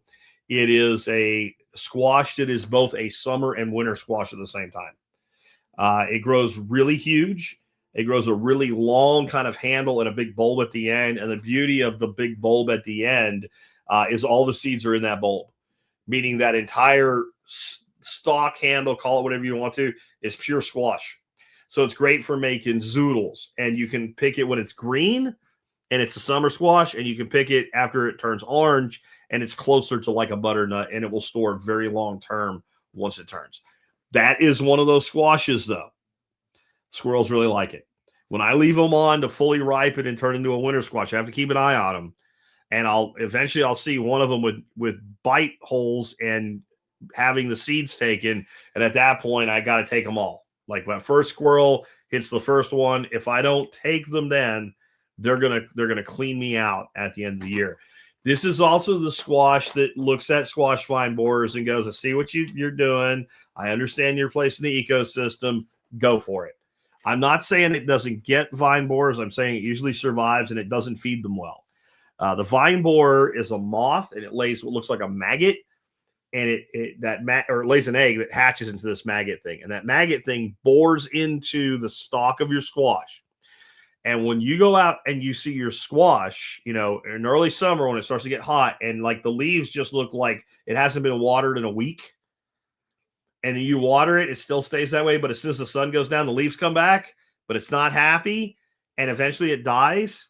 And then it's like just the core of it looks like it's rotted out. That's squash vine borer damage. They are the menace of society. And they hit like zucchini and a lot of others. I think it's Cuberta moschetta is there's 4 squash families, and the moschetta I think is the one that the Tromboncino's in. The long neck and butternuts all tend to be in this category, where instead of this great big giant thick vine, you get a much thinner, more gourd-like vine that's very dense, and so there's just not a lot to feed on in there. So it tends to be something they don't like very much, and I have gotten excellent production out of Tromboncino every year that I've grown it. Next up is this tomato called the Everglades tomato, and this is also being grown by Safe. This is a cool little tomato. It is designed to be a tomato that can handle heat and humidity, where most tomatoes stop producing when that heat comes, and when they get too humid, they get blight and other problems. So tomato is actually a difficult crop in many ways to grow in Florida. These are also known as wild Florida Everglades tomatoes. That's a small currant-sized tomato. So they're a little tomato. I did grow these one year because we have heat, if not humidity here, and they did fairly well for me. I think they're probably more adapted to a more humid climate than what I have. So you can, take my advice with a grain of salt there. But the Everglades tomato might be worth taking a look at. I also have Tracy here, and I do have a link to this, but I'm not going to pull it up just for brevity's sake. But these are called baby bear pumpkins. She says they're supposed to be small, around 2 pounds when mature, a sweet pumpkin. She got her seeds from a company called Roar's Seeds in Eastern PA, close to where she lives. Also thinking of experimenting with an asparagus bed this year, Tracy. Asparagus is something we probably all should grow. And I learned something about asparagus over the years, and that is if you stay on it, you can get a lot of production out of asparagus well into the year when people think it's done for the year. If you keep some of it pruned back and you don't take everything, it will continue to send up new fern shoots, because that's what asparagus is. It's a shoot that eventually turns into a great big, beautiful fern. So that's cool. Ralph said, and then the baby bear pumpkins. I've never grown these. I've never heard of them before, but they look like a great choice for someone that wants to do pumpkins but don't want the big, huge, giant pumpkins and the big, huge plants. Ralph says he's going to be growing Jerusalem artichoke. If you've never eaten Jerusalem artichoke, I recommend that you go to some place like a Central Market, a Whole Foods, or something like that where they sell them. Get them and try them 1 or 2 or 3 different ways and decide, is this something you're going to eat? Now, if you want to grow it just to grow it, it's your land, do whatever you want. They're not something everybody's going to like. And they also have a nickname, fartichokes. And you ain't kidding. Now, the one thing I'll say for the fartichoke, it's all gas, no blast. All right? Like, it is not a stinky, I don't understand, but it's not a stinky fart. It's a pure air, warm and dry, or cool and dry fart, right? The warmer and the moister a fart, the nastier it is and the quieter it is. These are loud, cool, dry, annoyance farts is the only way I can describe it. And it actually is kind of digestive stress for some people as well. Other people, it's just an annoyance, right? But I know 2 ways to prepare them where they're not fartichokes anymore. One is a very long and slow cooking process that makes a gruel, in my opinion, almost like a when somebody tries to make mashed potatoes out of cauliflower and they go too far with it. Because I don't think it's good anyway, but like I do not like mashed cauliflower. But the only way I like cauliflower is riced, and you cook all of the cauliflower stink out of it and put other things with it to absorb flavor, and it's pretty good. Otherwise, I don't do cauliflower at all. The cauliflower mash, not good.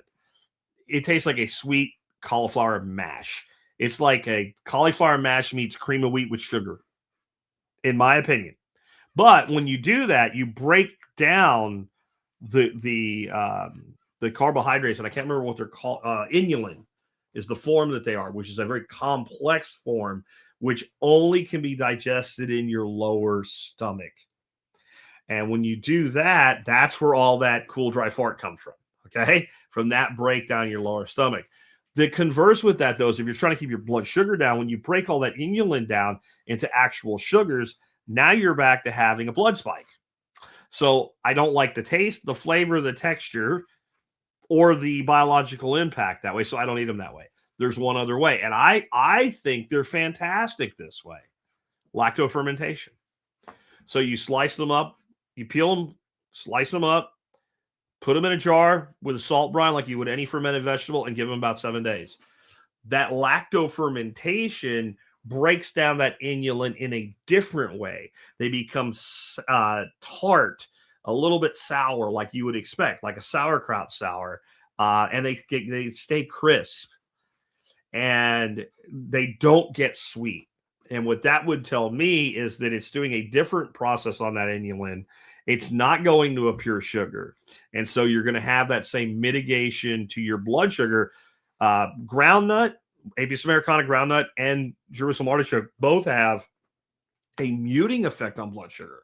They actually not only don't produce a spike, when consumed with other carbohydrates, they reduce the spike. They flatten the curve, right? So that's just a good thing to know. So those fermented, they're fantastic. However, why am I saying go buy them before you grow them? First year I ever grew them, somebody from your audience, this audience here, said, "Hey, Jack, I heard you want to try them. I'll send you some." Okay, great. Send them to me. So this is in the spring, and I had just started to put some beds in. I had a single 10-foot long, 3-foot wide, mounded raised bed. This guy sends me, he says, cut them up into pieces and plant them, and you'll have more than you know what to do with. I figured he's going to send me like, a pretty good amount of them. He sends me like 3 of them. And they're not that big. They're smaller than they're half the size of my fist, maybe. So I cut these 3 or 4 of them up into about 12 pieces. And I put them all in this, just spread them out and put them in this bed. In a couple of months, the bed, it looks like a giant woolly worm of, these 2-foot high plants growing. And they end up growing about 10 foot tall. I'm like, well, I wonder how productive they are. I got 4.5, almost 5-gallon buckets, and I wasn't miserly pulling them out of the thing. So all I'm saying is if you grow a few of these, the yield in a good fertile system is going to be huge. And if you don't eat them or have something to feed them to, you've done all that for nothing. So give them a try first. Pigs apparently love these things too. Another way that people eat them, and I have found that this does not cause the farting reaction, is raw, especially with like a, what do you call it? Like I want to say guillotine, but that's not the right word. The thing that you, won't come to me now, that you slice things really, a mandolin, right? You take them on a mandolin, use the little attachment so you don't skin your hands, and do super thin slices of them like on a salad raw. I think probably the reason you don't get the fart response out of that is you just don't eat that many that way. They are delicious fried like potatoes, but then you get the fart choke effect. So probably more than you needed to know about Jerusalem artichokes. Then here's a new one that I just found out about. I have never heard of this before. This is a squash, and it is called Winter Candy Roaster North Georgia. And I'm wondering if the North Georgia thing here is like Georgia in the United States or like Georgia in Russia or something like that, because every place that I found selling seeds for this plant other than Baker Creek was like a UK or an Aussie site. So that just makes me wonder if that's the case. Anyway, let me get this one up for you guys here. This is a very interesting squash. For those that are on audio only, I'll try to describe it. It's a large cylindrical squash, kind of forms almost like a crescent, and it tapers to a point on both ends. It's kind of a green-gray stripe and like a pink-orange mix. When you cut it open, it looks a lot like a sweet potato color, or orange sweet potato color inside, big rings. And it looks really, really interesting. Well, it turns out that there's a lot of people growing this squash for their livestock, not for themselves. And so let me see if I can, again, on my notes here, find this. This was from Rob. Rob said, let me make sure I'm showing you the right stuff. I am. Winter Candy Roaster Squash, North Georgia. I filled the bucket of my tractor. The bucket of his tractor 3 times off 4 seeds that he planted. So he planted 4 seeds. You're talking a front end loader. So probably like the little Kubotas and shit are like a 3rd yard bucket. I think the smallest front end loader bucket I've ever seen is like a 1/4 yard, right? So maybe a 1/4 yard bucket would be about as small as you would go there. He filled it 3 times. It's freaking 3/4 of a yard at a minimum off 4 seeds. But this is what I thought was interesting. We haven't eaten any ourselves, but the animals go crazy over them. And if I remember right, later in the discussion, he said hogs in particular and cattle love the shit out of these things. So with that kind of production, even if you don't grow it for yourself, I may order some of this too today, just for the hell of it. And one thing I didn't find out, and I probably should, is what is this? Oh, it's a Maxima. So it's a Cuberta Maxima. So that is going to be subject to the terror of the squash vine borer. I'll just say that if you live in a place where that is your nemesis, you're going to have to deal with it however you normally deal with it. It's not a machetta, unfortunately. And the sweeter winter squashes tend not to be the machetta, or it's mixed. I don't remember which one. I think there was 4 of them. And the ones that are the most resilient tend to be not quite as sweet as the ones that are less resistant to the stupid freaking flies, the squash vine borers. Thad, you know there's a couple things I'm congratulating you on right now, and good for you. But Thad is the only thing he said he's going to grow this year he's never grown for is ground cherry. He's going to be getting those from Baker Creek. Ground cherry is an underrated thing. Those of you who want a sweet fruit type thing, but you don't want to wait a year or 2 or 3 till you get real production. This is an annual plant. It looks like a tomatillo. It is super sweet. It is like similar to gooseberry with none of the tartness, all the sweetness. And has a little husk that has to be peeled off. They're incredibly productive. they start producing in warmer climates about 60 days from seed. They don't get very big as a plant. They keep growing like an indeterminate tomato, but they don't need to be very big before they produce their first fruits. And so if you're looking for something you can grow in the vegetable garden as an annual, but use like a fruit, ground cherry is a great way to go, hence the name ground cherry. John says he's going to be growing python snake beans. This is something I've grown a lot, and I love them, and I said I would save a hack for getting the seeds to start here. The python snake bean is not a bean. It kind of looks like a melon or some kind of weird cucumber or something like that. What it actually is a gourd.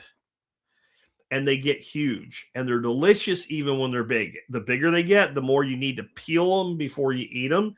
When they're really young, if you go ahead and pick them then and slice them up and eat them, the peel is really not very fibrous, so you can eat it peel and all. As they get bigger, I've tried it with the peel on it, and it just gets a little bit of kind of like celery string gets in your throat when you eat like the bigger, thicker stalks of celery raw, that thing going on. Or if you eat raw snap peas and one's a little bit too mature, it has that stringy thing going on. So I would peel them when they get bigger. They are dual purpose because when they get really big and you open them up, there is a red pulp that you'll find all the seeds in. And this red pulp tastes a lot like tomato paste, but not as, it's more fruity than a tomato is. And you can use it exactly like that. So you still have the outer, the huge thing. And I've seen people cook them and make pickles out of them. And both of them seem to be really well received, but I've never done the pickling thing. The way I cook these things, again, if they're big, I peel them. If they're small, I just chop them up, slice them into kind of like the size of like you would make a green bean. Olive oil, salt, flat top griddle, saute them until they're soft. Not super soft, just like al dente soft. And I've made them at a couple workshops, and people are always like, "What did you do? What did you do there? Like, what did you put on there? Salt, olive oil, and heat. That's it." They have like a cross between like a bean and a cucumber taste. And when you cook them, they move more toward the bean side. And when you eat them raw, as I understand it, pickled, they move more toward the cucumber side. Plus, you have that pulp and the seeds. Now, here's my hack for you on the seeds of these things, which have terrible germination rate if you don't do this, like 15%. But you're going to find most of your gourds are going to have germination rates between somewhere around 15, 20% up to about 40 to 60%. And there's a reason. Gourds are from very warm climates. They need a substantial impediment to germination to cause only the perfect conditions to get them to germinate. And so any gourd, when you take seed out of it, it's going to have like this slimy coating on the seeds, kind of like a watermelon multiplied, to where if you squeeze it in between your fingers, it'll shoot out again like a watermelon seed, but with much more velocity, right? When they dry, that coating doesn't go away. It turns into like a shellac. And it takes a heroic aquatic event to get that slime off, permeate that shell, and then actually cause a sprout. And most of the ones that propagate on their own probably pass through some sort of a bird or an animal that breaks that, because that outer shell, it's really a shell with a seed inside it. And that outer shell is really, really thick and hard, and it's got that coating on it. That's true of all gourds, but especially this thing. All you do, that's all you got to do. Take a piece of sandpaper and give about 3 rubs until you can actually see that you've scored into the shell. And usually you can actually see there's a little opening, and you can see the seed inside it. You don't want to go so much that you go into the seed. But just after you do it a couple times, you're like, oh, I get it. Throw it in water for a couple hours and then plant it. You'll get almost 100% germination, which takes the cost of your seeds and drops it way down because it's fairly expensive as a seed plant because there's not that many seeds per fruit.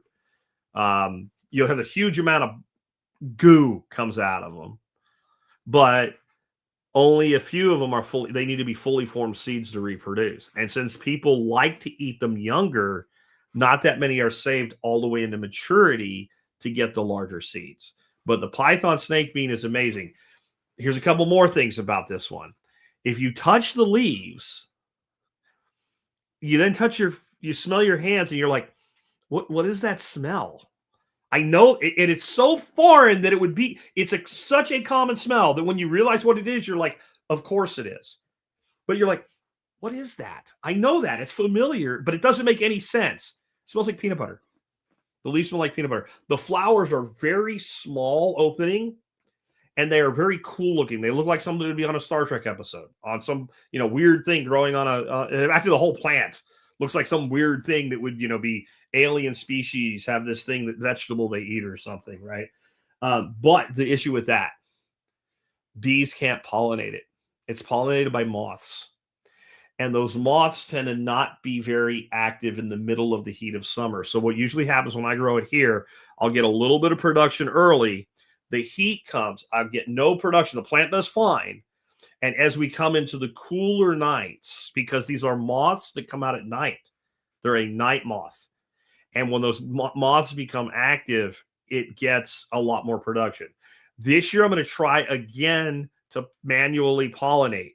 It seems very difficult. It's a very small openings of the flower, and it's not real obvious exactly how much pollen, where the pollen is, etc. It's not, doing it with a squash, like literally take a male flower and just touch stamen and pistil and you're gold, right?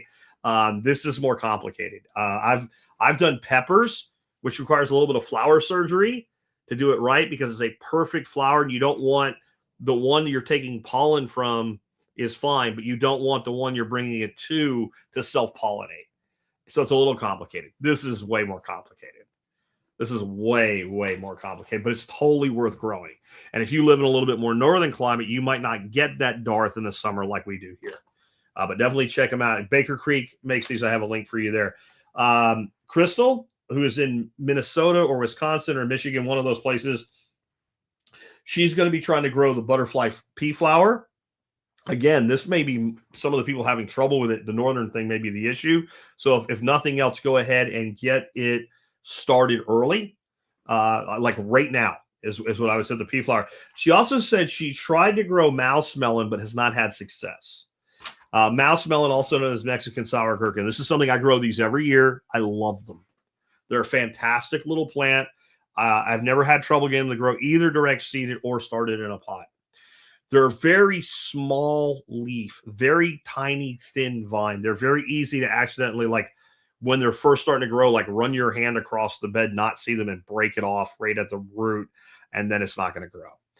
The other thing about them is they grow this like really tangled mass, huge mass for how small the leaves are. The seeds are tiny. And if you don't look really close, you can actually have a lot of production and never see them. They actually look like a little striped watermelon. They grow about the size of a grape. They're fantastic. They're delicious. They're like a super crunchy cucumber flavored thing with a little bit of a sour back note. They're also fantastic pickled. And because I never get that many at one time, what I do is save pickle juice from a previous pickle and just have that jar. And every time I go out there, pick a bunch of them, eat a few fresh, and throw them in the jar in the refrigerator till that jar is full. And if I get 2 jars a year out of it that way, I consider myself successful. What I'm saying, Crystal, is it may have grown. You may have thought it didn't produce. And if you didn't look really close, you can miss them. It's one of those things too, like, oh, there they are. Like you're like, there's none on there. And then you're like, okay, wait, no, there's one. And then as soon as you see it, like your pattern recognition kicks in. You're like, oh, there's another one. There's another one. There's another one. There's another one. They also kind of get thick in layers, and sometimes they'll be underneath. It's really good to grow them on a trellis. That way you can see, like, if you can see both sides of a trellis, like an arch, because you can see the ones from underneath and the ones from up top, and they will grow very vigorously if they have enough time and enough warmth. I've had them 14 foot up into trees before, and you're looking to see little melons way up there. A lot of things like to eat them too, though. So if you don't find them, they'll get eaten. And if you don't find them for a couple of days, when they mature, they'll fall off to reproduce themselves. So that's something you got to kind of keep an eye on. The person who can figure out how to grow them in mass quantities, I think you have an incredible product if you sell to restaurants and chefs and things like that, or some kind of like cool niche-y upscale HOA or something like that. I think they would do really good in. Let's see. Eric says he's going to grow purple sweet potato, and I guess he just means regular purple fleshed sweet potato, or maybe the Okinawans. Those are really good to grow. Artichokes. Bridget says, one of my favorites I tried several years ago, and now I grow them every year. Beautiful plant too, and she's doing this in Wisconsin. Artichokes are perennial, but can be grown as an annual. I assume that's what she's doing. But Bridget, if you are doing something like cutting them back and then mulching over like people do with figs or something, let me know about that, because I would want to know about that. I have had artichoke over winter for me here, and I've had winters where it dies. It all depends on how severe the winter is. This year, we got one of those events. You know, we get like a week-long event, lots of temperatures down in the teens, days with highs not getting out of the low 20s. That usually knocked them out on me. But then we get other years where, you know, we get some freezes, but the kind of freeze you get is it's 40 degrees during the day. The sun goes down, it hits 28 degrees at night, and it doesn't hit 28 degrees until like 3 o'clock in the morning, and by like 10 a.m. the next day, we're back above freezing.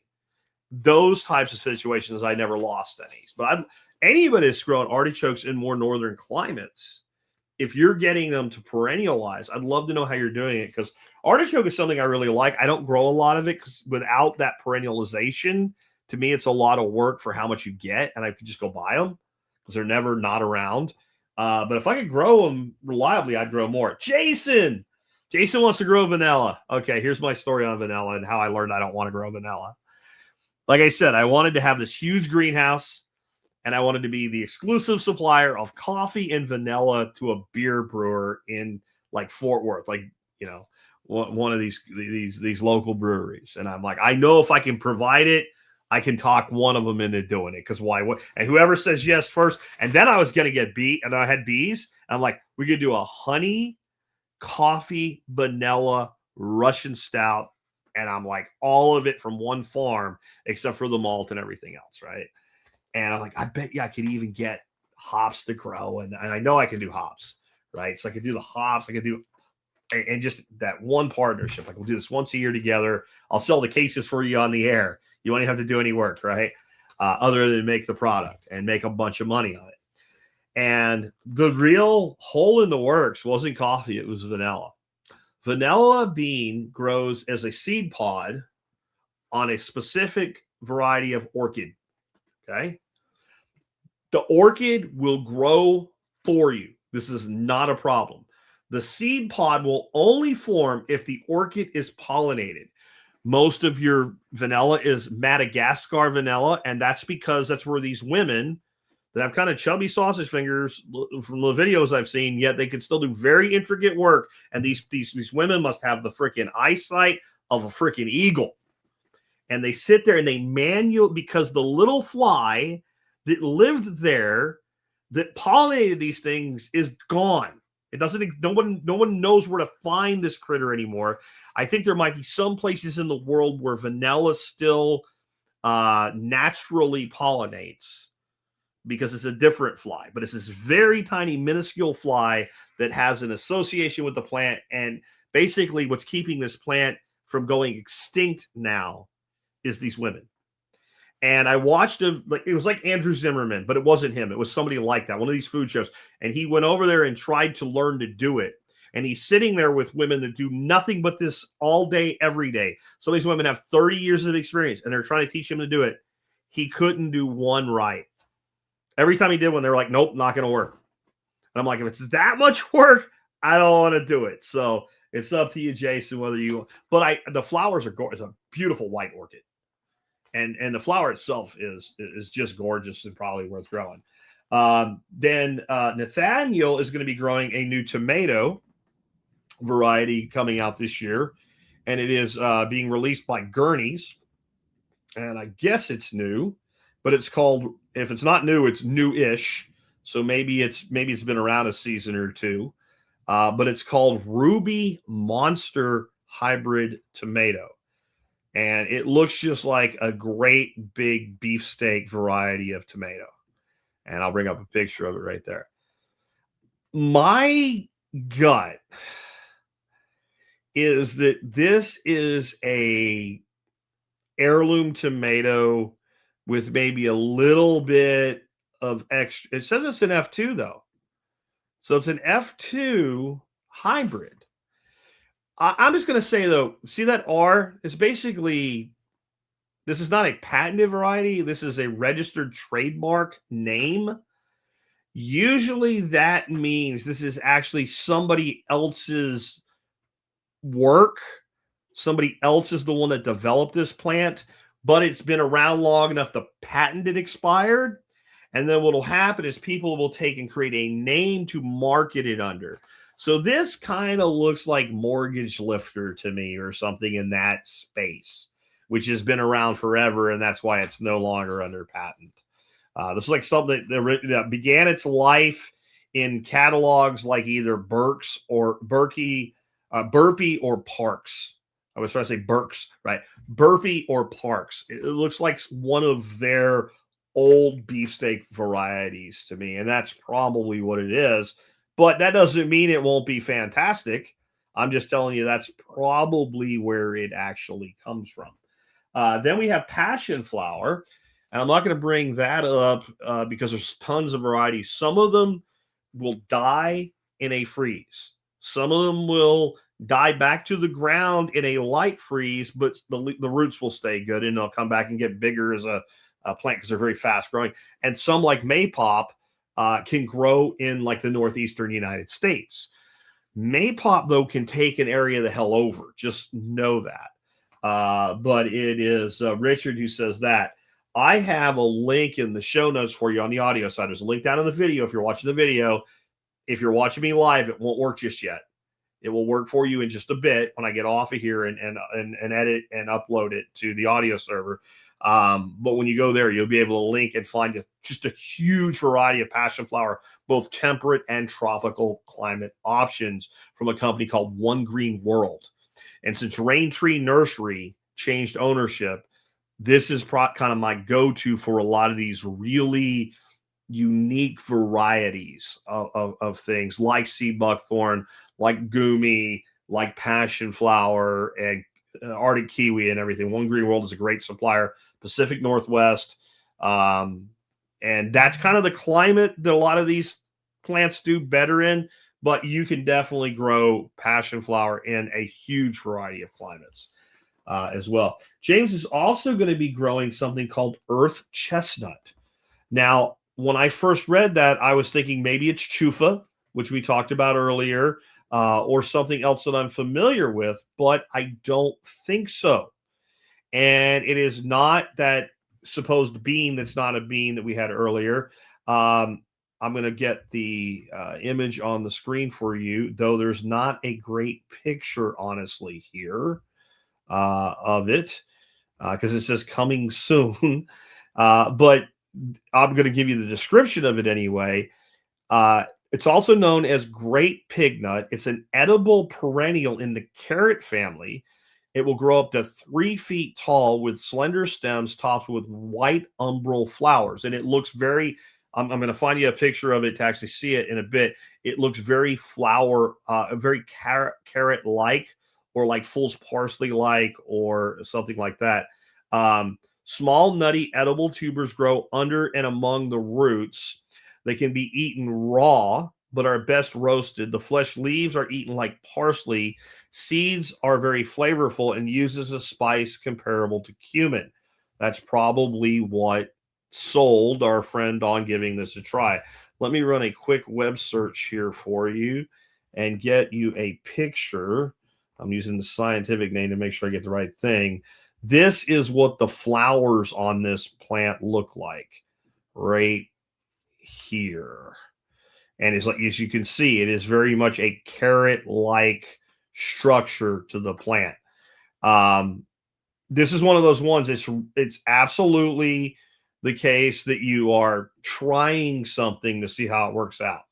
And I'll just warn you that I have probably tried 300 varieties of weird things, and maybe 1 in 10 works really well and 1 in 5 works at all to actually give me anything from a production standpoint. Totally worth doing. Totally worth doing, because I have all these things that are really unique that I grow that you can't buy in a store. And that's how I found every single one of them, is by growing, somewhere between 6, 12, some years even 15 new things every year. And just seeing which ones you throw it all against the wall and what sticks. And it's a lot of fun. That's why I like to do shows like this. This one was really interesting. I have never seen this particular melon before. It is called Ha-Ogen. Ha-Ogen. H-A apostrophe O-G-E-N. Ha-Ogen cantaloupe. And this is an Israeli plant. This comes to us from Rich, and Rich said, I was walking through my neighborhood, and my neighbor gives me this Israeli cantaloupe. This cantaloupe is out of this world. It's so much better than normal cantaloupe. And let me pull this up. And this was not a super easy one to find. It looks more like a honeydew than a cantaloupe to me. And when I get it on the screen here in just a second, you'll see why I say that. It is green fleshed. It has an outer rind that looks more like a cantaloupe than a typical honeydew melon, which is usually, the honeydews are usually a smooth green skin. This is more of a netted, cantaloupe-like skin, but it has a green flesh. It's also been called, people call them musk melons, and somebody mentioned that on Facebook in the post. But there's a lot of things called muskmelon, and muskmelon is really just another name for cantaloupe. So I've never grown this one. This might be one that I'll go ahead and pick up and try this year. If anybody's grown this, I'd love to hear from you and how well it's done for you and in what climate. And then we have the last one is a summer squash that is just an heirloom variety of zucchini, basically. But it is incredibly early. That's kind of its claim to fame, that it's a very early squash. And I'm going to bring it up on the screen as well, but it looks just like a green zucchini. But it is supposed to produce in something like 35 days. The name, which is Iniza, I-N-I-Z-A. That's the name of the variety. Supposedly means it begins. It begins. Yeah, you're right. Queen Anne's lace is not is literally just wild carrot. I'm thinking of hemlock. Yeah, hemlock is fool's parsley. It's toxic, right? But they all look like that. So anyway, but this Iniza, so the deal with this being so early is it gets up and produces before the squash vine borers are up and about in a heavy amount. Supposedly, even your female blossoms that have the squash, they're pretty damn big before the flower even opens. But this is an heirloom variety. It is not a hybrid, so you can save seed from it. I am definitely going to try this year because I live in a place, I think if there was any monetary value to squash bugs, squash vine borers, I would produce them here. I would grow things to make them, and I would be rich because this is just ideal habitat for these critters. Now, I'm not going to not give you some of the stuff that I'm going to grow this year, right? So I'm going to go through real quick just the stuff I'm doing this year for the first time. This one is called Paquimi Giant F1 Hybrid Jalapeno Peppers. I grow my own peppers every year. I have saved seed from them year after year after year after year, and they produce a ton of peppers. And they tend to turn red more than your typical jalapeno. Now they actually my line started with a very famous old open pollinated heirloom called Jalapeno M, but I've been growing them for 25 years, so they really have their own thing going on. But one thing I really like is big peppers, big jalapenos. My jalapeno M's that I selected specifically for the trait of turning red, thick wall, and size get pretty big. Also get a lot of small ones on them. But a really big one will be maybe 3 inches stem to tip. So not huge, but a good size jalapeno for cheese and bacon wrapping and putting on the grill. These things get like 5 inches. These things are like a small freaking, like hatch pepper almost in size, right? I mean, these are big, but the big thick walls of a jalapeno, and they're about average jalapeno strength as far as heat. So I thought that would be a good one to try and maybe broaden out my jalapeno game a little bit, because I do like jalapenos, and I've actually never had a jalapeno I don't like. I'm also growing Slangen Italian cucumber this year, and I found those from Any Seed. By the way, they were a MSB supplier. They did a discount. They changed ownership. I helped the old owner as best I could on his way out with a big sale we posted about. The new ownership has no interest in even talking to us. So I'm not going to not buy from them because they're a good supplier and they have some really great stuff, but I can't get you guys a discount anymore. So I'm starting to work on finding another seed company since we lost that one to get you guys discounts for. But we have a bunch of great companies we do business with, Victory Seeds, High Mowing, and some others. You can always check your MSB account for that.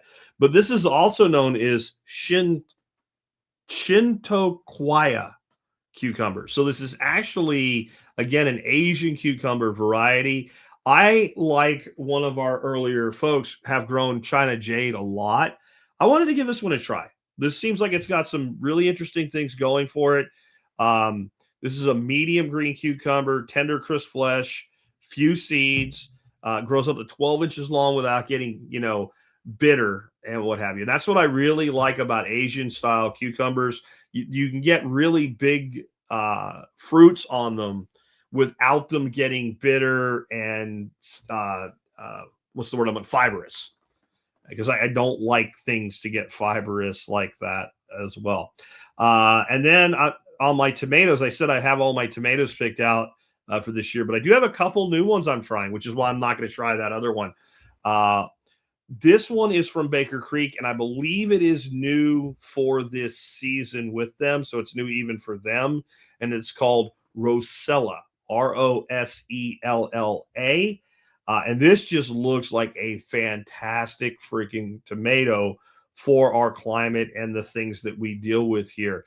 Massive trusses of dark rose to purple cherries with smoky blush. Tiny cherries are a ½ inch across and contain very few seeds, superb for fresh eating, solid enough for cooking and making deep, rich red tomato paste. Superior balance between sweetness and acidity. Lingering aftertaste. Crazy about, they say, that's now they've gone into their marketing. But this looks like a very crack-resistant tomato.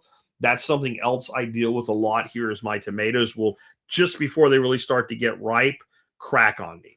And this has a lot of resistance to that. And it just looks like a beautiful tomato. And, I deal with tomato blight every year. As I've improved my soil, that is less and less the case. And I just keep trying new varieties because tomatoes are one of the things I like to try new varieties of. Then I also have a new eggplant. Now, my go-to eggplant has become Ping Tung. This is called Niranjan. I guess this is an Indian variety. And this was specifically cultivated by one person. His name is Lealarm Shahu in the Hamtari, a small village in something I can't pronounce, India. And he's been working with this in his family for a very, very long time. And that's what I like about Baker Creek. They tend to go out and find these things. This is a long variety eggplant, similar to Ping Tung, but it has this gorgeous stripe pattern on it. It's also an open pollinated variety, not a hybrid. He's just worked with this one variety to make it his own, so to say. So unlike the Ping Tung, if this works out, it'll be great for saving seeds without having to go through 7, generations of proving it out. So I'm going to be growing that this year as well. And last but not least, another tomato. And this one just sounded cool. I'll be honest, it just sounded cool. And it also has some of the things that I'm looking for in a tomato. One of those is I grow almost all exclusively small variety and cherry tomatoes. I just get better results with them, and I get a lot more production that way. And we don't do like a canning a bunch of tomato sauce or something like that. So if I did get heavy production from larger species, I would have more tomato than I really need in a given season. These are more of a snack, more for making pico and salsas and bruschettas and stuff like that in the summertime, because we eat a lot of that. But this plant is called purple bumblebee. And it's not that purple if you're looking at the picture of it anyway. It's got like purple flecks in it and inside of it. And let me read you the description on it, though. Slightly elongated little cherries with the most outrageous striping in lime green and bronzy purple. Crack resistant. Again, that's something I'm always looking for. Fruit is produced all season long. This was my big one. Unfazed by temperature extremes. The flavor is complex but sweet, excellent holding quality, makes this new type outstanding for the market. The bar for quality just got higher from artisan seeds. So I think this is going to do really well in my climate. This is what I was looking for from the Everglades tomato that we talked about earlier, but that Everglade tomato is really bred for humidity because it is a Florida thing. And that's what it's adapted to. It's adapted to the swamp. Now, I have swamp-like weather in April, some years even in a little bit into May. By June, it's a friggin' desert. It's dry, and it's hot, and this should do better there. So those are the things I'm growing. I'd love to hear I had to read this from Lee Murphy. I love Lee. She says, Baker Creek's photography is well into the PSYOP territory. Each photo is swoon-worthy such that I want one of everything. Yeah, I call him the crack dealer, right? Like, how many seed companies are there that you can order? Like, you have to buy their seed catalog now, their big, thick one, because they know everybody does this. But you can buy a seed company's seed catalog and throw it on your coffee table like a coffee table book, and people will come to your house that don't care anything about a garden, and they'll pick it up and like, ooh, wow, oh. And if you are a gardener, you're like, I need this and that and this and that and this and that. Yeah, that's why I said, I think I even have done shows where I literally have in the title called them my dealer or my crack dealer, my seed crack dealer. And they're not the only operation. I don't want to get that wrong. And they're not the most affordable. And their quality is great. But so is 100 other small seed houses. I'm going to say, though, that in that space, Baker Creek isn't a competitor. It's an amplifier. And what I mean by that is they make so many people aware of so many things that they would never know about. And when those people become interested in those things, they decide they want to become interested in other things. And so they start looking more. And when they look more, they don't just find Baker Creek, they find other companies.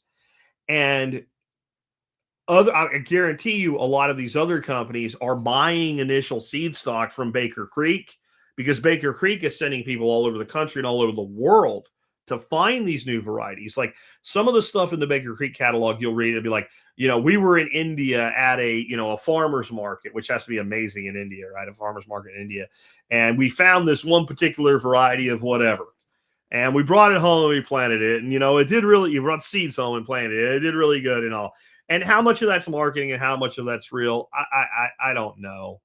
But I'm going to say, I think that it legit is kind of their overall. I think Jerry Gettle does love the fact that he gets to travel the world looking for interesting varieties of things and then get them into the country one way or another and then make them known.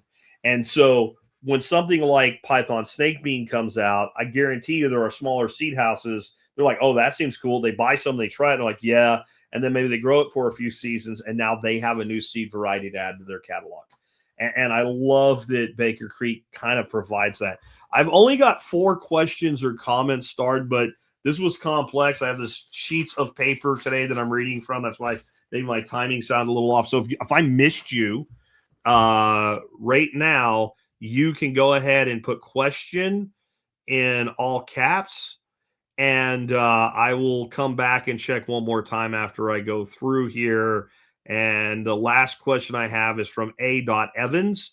I am starring you right now, bro. Anybody after this question right here, if you don't hear your question, you better redo it. So I got about 6 now. So let's start off. Keith Walkman.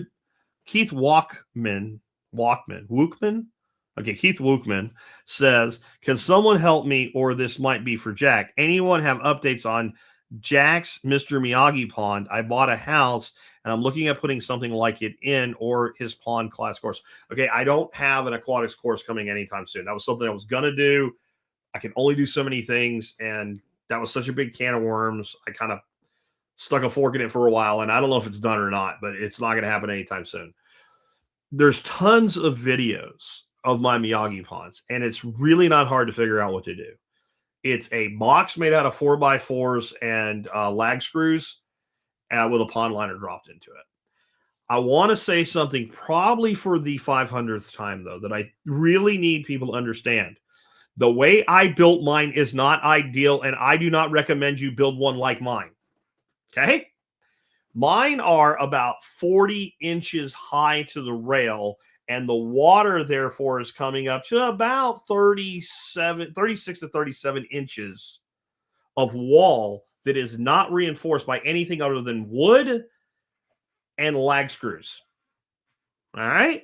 Structural wood screws, I guess is what they're called. It's what you replace a lag bolt with now when you do decking, okay? And they have worked fine.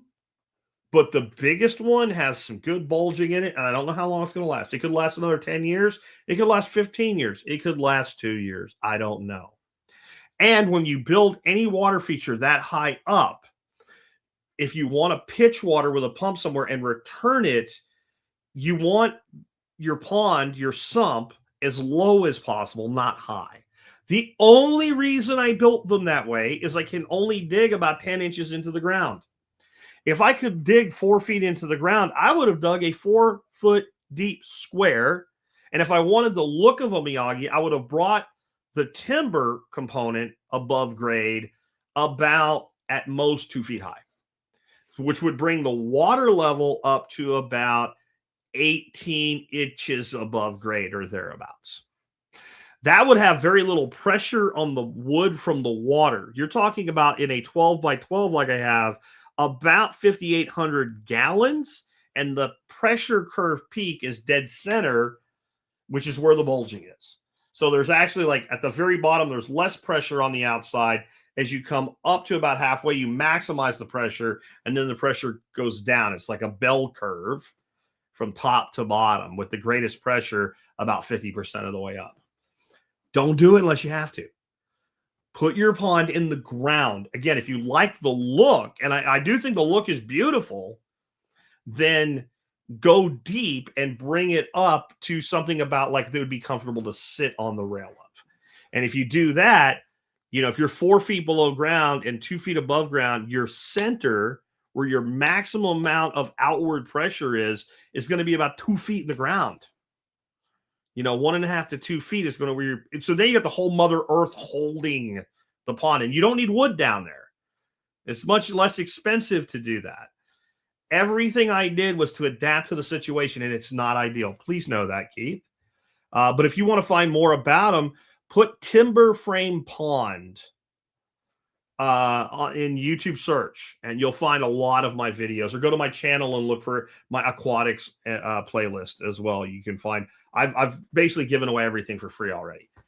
And if you want to see what I mean about going in the ground and staying low, look at my duck house pond, timber frame pond project. Go look that one up. And that's not as deep as I would like, but it's much more structurally built the way I would recommend you do this, wherever you can dig a freaking hole. Second Light Farm says, have you ever tried growing the giant yellow jalapeno? Johnny has them available. They get about 4 inches long, absolutely sweet and delicious, about as hot as a regular jalapeno, but sweeter. I've not done those. I have grown a pepper called mariachi. They get just like that, exactly like that, except they're not all yellow. Some of them are yellow, some of them are red, some of them are. You get multiple colors on the same plant. They are not hot at all unless you eat the seeds. And the seeds are very hot in those, but I haven't tried those. at all. I like red jalapenos. To me, a good jalapeno left to the point where it turns red on the plant is perfect. The heat fully matures and then drops as the pepper fruit itself sweetens as it goes into the red. So you still got a lot of heat, but you got a lot more flavor in a red one than a green one, in my humble opinion. Question for the crowd. Anyone in PA know where to find maypop? I'll leave that for you guys to discuss among yourselves because I do not. I grew up in Pennsylvania, but I have to admit that when I was a teenager growing up in Pennsylvania, I didn't know what maypop was yet. That was not something that my family worked with. Question from 229 Mick. Any recommendation on what to grow for chickens? Does anybody sell a package of things for chickens like Nick does with fodder trees? I will tell you, Mick, that there is an episode where I specifically talk about growing things for chickens. And it's things like sorghum and a lot of things we talked about today as well in there. I don't remember what it's called, and I can't start hunting for it for you right now. You can look it up yourself, use the search box. You might have to try a bunch of different queries. If you can't find it, email me because I'm not going to remember. Okay, I'm just going to tell you right now, when I go do all my editing and stuff for this show, it's going to go completely out of my mind and I'm going to forget about it. But if you email me, I can find it and I will find it for you and I will send you back a link for it if you need that. Andy says, response. Okay, I don't know who's responding to, but response in all caps, so I got it starred. Upstate New York, I have a 3-year-old pomegranate in a pot, southern figs, and just started avocado all in pots. Okay, so he's probably responding to me asking about avocados.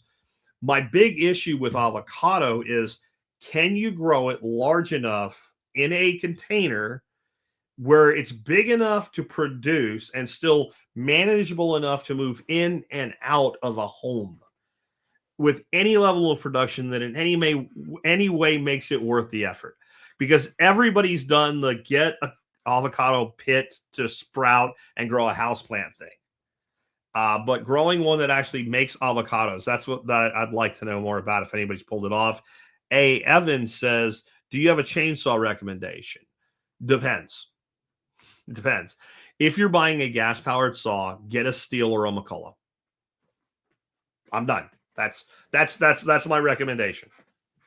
If you want an electric saw, Oregon probably makes the best overall electric chainsaws, and they have integrated built-in sharpening. They have limitations, but they have a plug-in one that's stupid cheap and a battery one that the real expense is the battery. They use a specific kind of chain that works with a sharpening stone that you also replace when you replace the chain. It goes under your cover plate, and when you are using the saw and you want to sharpen the chain, you literally pull a little lever and run the chain for about 2 seconds. And it goes back to super sharp cutting. And I love those saws. If you are on the DeWalt tool set, though, and I imagine Rigid and Bosch and other companies maybe are in this game now too. I don't know. But DeWalt makes a little like 12-inch bar chainsaw that uses the standard DeWalt freaking 20-volt batteries. It is a freaking hoss. It is limited by the length of the bar, obviously. Okay. And when it doesn't have the fancy little auto sharpen, but it is twice the tool of the Oregon in power. It is an incredible little saw. And if you buy it as a bare tool, it's not very expensive. It's not cheap, but it's not very expensive. And it would definitely be something to watch the Amazon renewed store for. Remember, you can always shop Amazon on my website at tspaz.com. Get all my recommendations, and no matter what you buy, you help us out. But you also find information there about different Amazon programs and what they really are.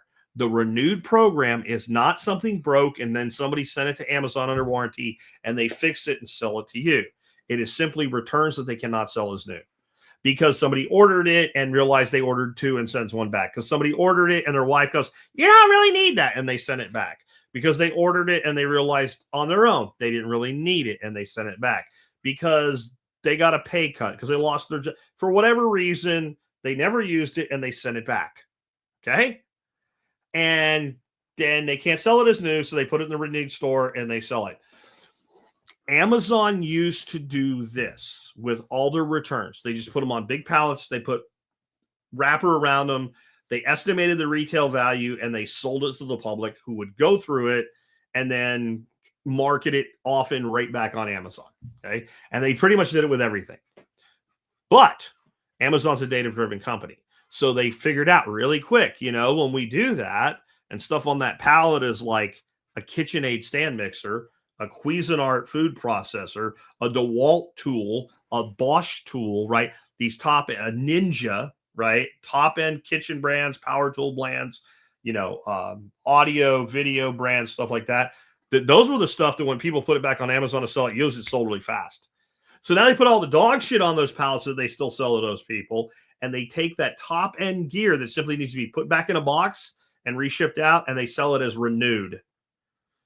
There is nobody with a soldering iron fixing a fucking Cuisinart food processor at an Amazon building. That is not a thing. It would not happen. It's not going to happen. No one does that. The products are not designed to be repaired. That's all that it is fast returns on unused items. And it comes with a 60-day warranty. So definitely consider checking that out too if you want a battery-powered chainsaw. Which, by the way, I love battery-powered saws. They have different purposes. I have a Steel Farm Boss. If I have to do real heavy-duty work, that's what I go to. When I just need to take a few limbs off or knock this one tree down or prune this one thing off, I go to one of my battery-powered saws. They're lighter, instant on-demand power, quieter, faster, just fantastic. Firebird Optics, $20 super chat. Thank you, sir. I appreciate that on a Monday. A little gas money close there. Great. Thank you. It was 30 degrees below with wind chill the other night. This episode has been like pornography. I think he means pornography, but he spelled it pornography so it wouldn't get censored. I do my part, man. I do my part. And yeah, it is. And I'm getting to the point now where I need to get shit done, right? I did order some stuff from Baker Creek a couple of weeks ago, and it's not here yet. And I emailed them today, guys, where's my shit? Right? Where's my shit? I need it. I need to get it started. I've got a really cool new seed starting system going on in the garage, and I just bought some humidity and temperature gauges to compare it to the garage itself without it being in that system. And I think it's going to be pretty cool. I'll be making those sensors available to you guys as well. Super low tech. They have one button on them. You can change it from Fahrenheit to centigrade. You put the batteries in, they're on. But it gives you humidity and it gives you temperature. But this is really cool. That one button, if you push it and hold it, it resets everything to 0 from the record keeping it does, where it tells you the highest and lowest temperature and highest and lowest humidity since the last time you reset it. So I think that's going to give us a lot of information about this aquaponics fish tank thing that I've created for seed starting this year that I think a lot of you guys are really going to like. James White. Hey, James, how you doing, man? Holiday avocado might be a good one to try. Description: shortest tree known, firm flesh with a salted butter flavor, great for espalier. Okay, might be something to check out then. Again, it's called Holiday avocado variety. I got 2 more and then we're going to wrap up. Jesse says, I have an Asian store in town that's willing to buy all the Chinese eggplant and Chinese bitter melon I can grow. Bitter melon's another great crop. I'm going to tell you, if you're going to grow for market, if you have any kind of a heavy ethnic market in your area, find out what those people like. I have seen this time and time again. If we have a surplus of duck eggs, which very seldom happens, all Dorothy has to do is go get her nails done. They're all Chinese and Vietnamese at the nail salon. She can walk in there and go have duck eggs in the car. And if the girls there don't directly want them all, they're on their cell phones, and in 5 minutes, they're like, we take them all. And then they always try to haggle. How much? $10 a dozen. Oh, no, we buy all. Yet for $10 a dozen. But we'll buy it all. Yes, for $10 a dozen. About 3 of those, and they're like, okay, right? I told her, just tell them 12 so you can give them a deal at 10, right? But she's not real comfortable doing it. What if they give me 12? I'm like, then take their money and smile. Because they're already getting a discount, because that's all new customers right now pay 12 a dozen. Eric says, on tree forage, do you discourage using other mulberry varieties other than white mulberry as fodder? It's not so much I discourage it. What you want in a fodder tree is what we call palatability. Not that it won't kill an animal, but that the animal wants to eat it. And the white mulberry has been cultivated, and white mulberry isn't a tree. It's a variety, a family of mulberry. There's hundreds of trees in that world of white Morris alba versus Morris, whatever the red one, and there's a black one too. Morris nigra, and then there's Morris, I don't remember the red one, probably Rosa or something like that, right? But Morris alba is the white mulberry. And that group of trees is what the Chinese bred specifically to grow silkworms for the silk trade. And so it has thousands of years of work that has been done by selecting it specifically to be palatable to silkworms. And it turns out that which is palatable to a silkworm tends to also be very palatable to a ruminant, or something like a rabbit, which is actually a little ruminant, right? So our rabbits aren't ruminants, are they? They sure poop like a ruminant. So I never thought about that. Is a rabbit a little ruminant, or is it just a rabbit? Is it a rodent? I think it's a rodent, not a ruminant. Anyway, I've never seen rabbits chew cud, so I guess that's not the case either. But rabbits and ruminants tend to really like the leaf of the white mulberry. So it's not that there's not other mulberries that might work. There's a lot of trees that'll work, but how hungry does the animal have to be to eat it? So for instance, hackberry is a great fodder tree. Lots of things will eat it. It's not as, and it's the whole hack thing, like it make you sick or whatever. It's not the case. But like my geese, when they were young, if you pulled a branch off a hackberry tree, they just ate the shit out of it. As they got older, they're not really interested in it, but come fall, they'll eat all of the tips off of the weeping willows, right? They'll eat everything they can reach at that point. So they like the willow and the mulberry as well, more than they like the hackberry. So it's just more palatable, I guess. Anyway, guys, I appreciate you guys tuning in today. Want to remind you guys, if you want to help us out, there's a couple ways to do that. And one of those ways is pick up a copy of my book if you haven't done so yet. Laws of Life, Ditch the System, Design Your Life. You can get your copy of this book. And if you have one for yourself, consider getting a copy as a gift for someone else. It is available in softcover, as a Kindle ebook, and as an audiobook. I will tell you, the audiobook is AI read. And I think it's pretty good for what it is. But it is AI read, so some of the words are pronounced not exactly perfectly and what have you. The only reason I put it out is Kindle KDP made it soon after. Everybody wanted audio, and I'm like, I don't have time to make an audiobook for you. Kindle KDP, their self-publishing platform, like 2 days after my book went live, push this button and make an audiobook. All right, it works. So that's how the audiobook came to be there. And then I've got my item of the day. I mentioned T-Spaz earlier. When you go to tspaz.com, you can find that right on my website.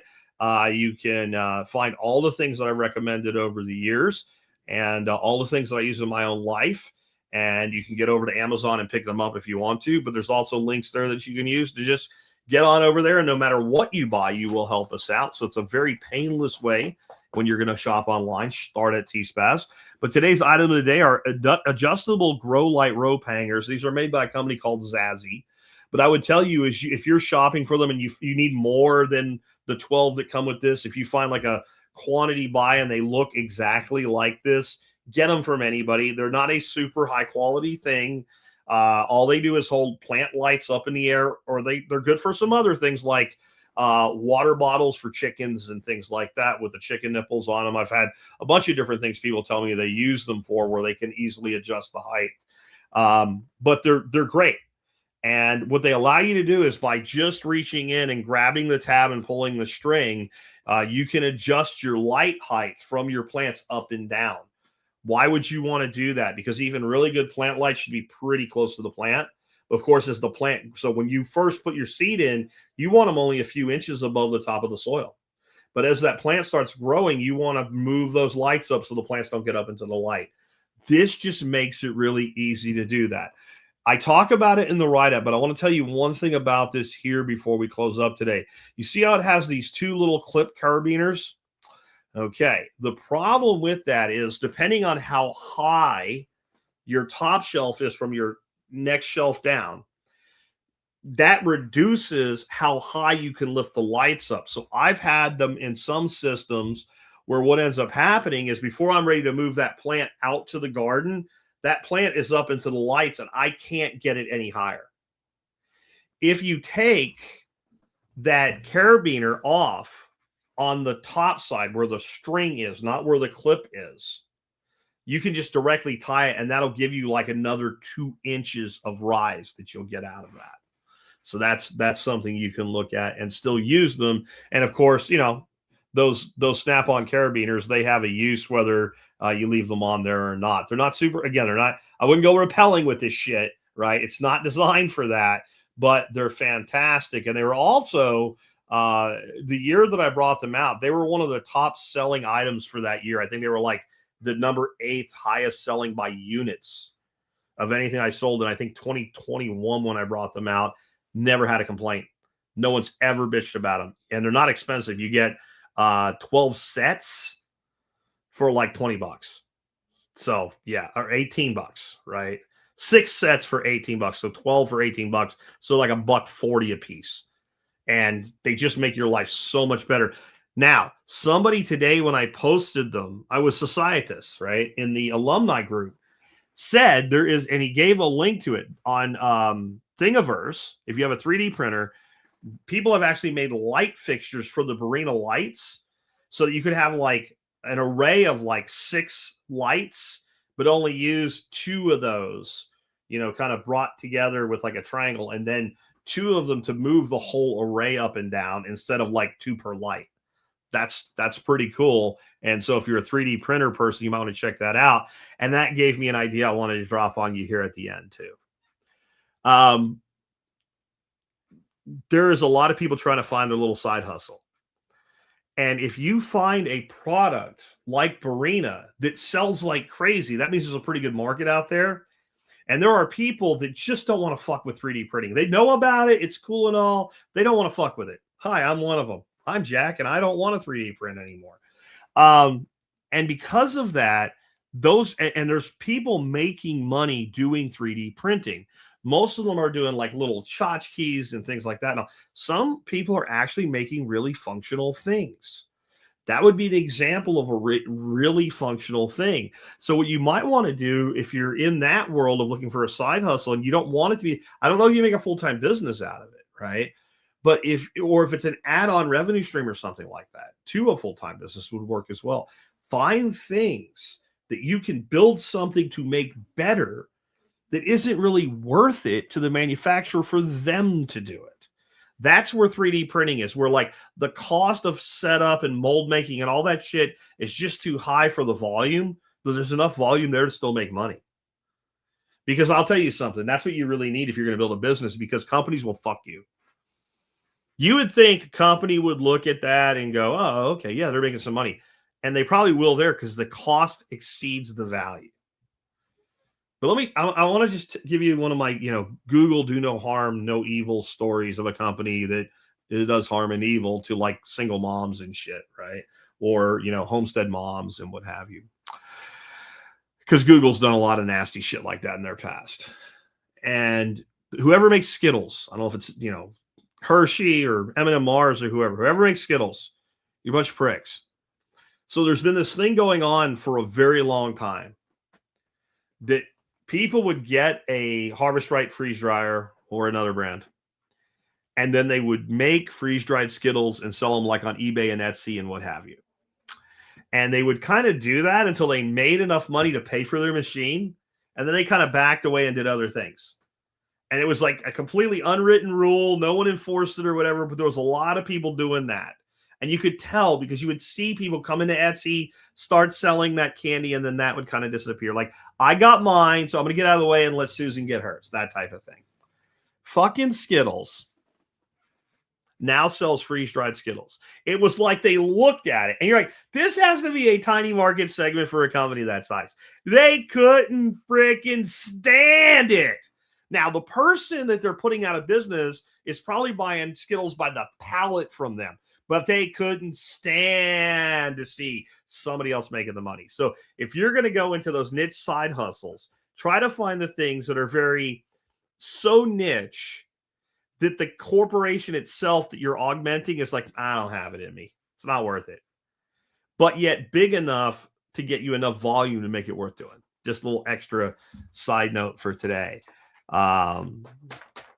Okay. With that, we're going to go ahead and wrap up. 2 hours and 35 minutes. Way longer than I planned on today.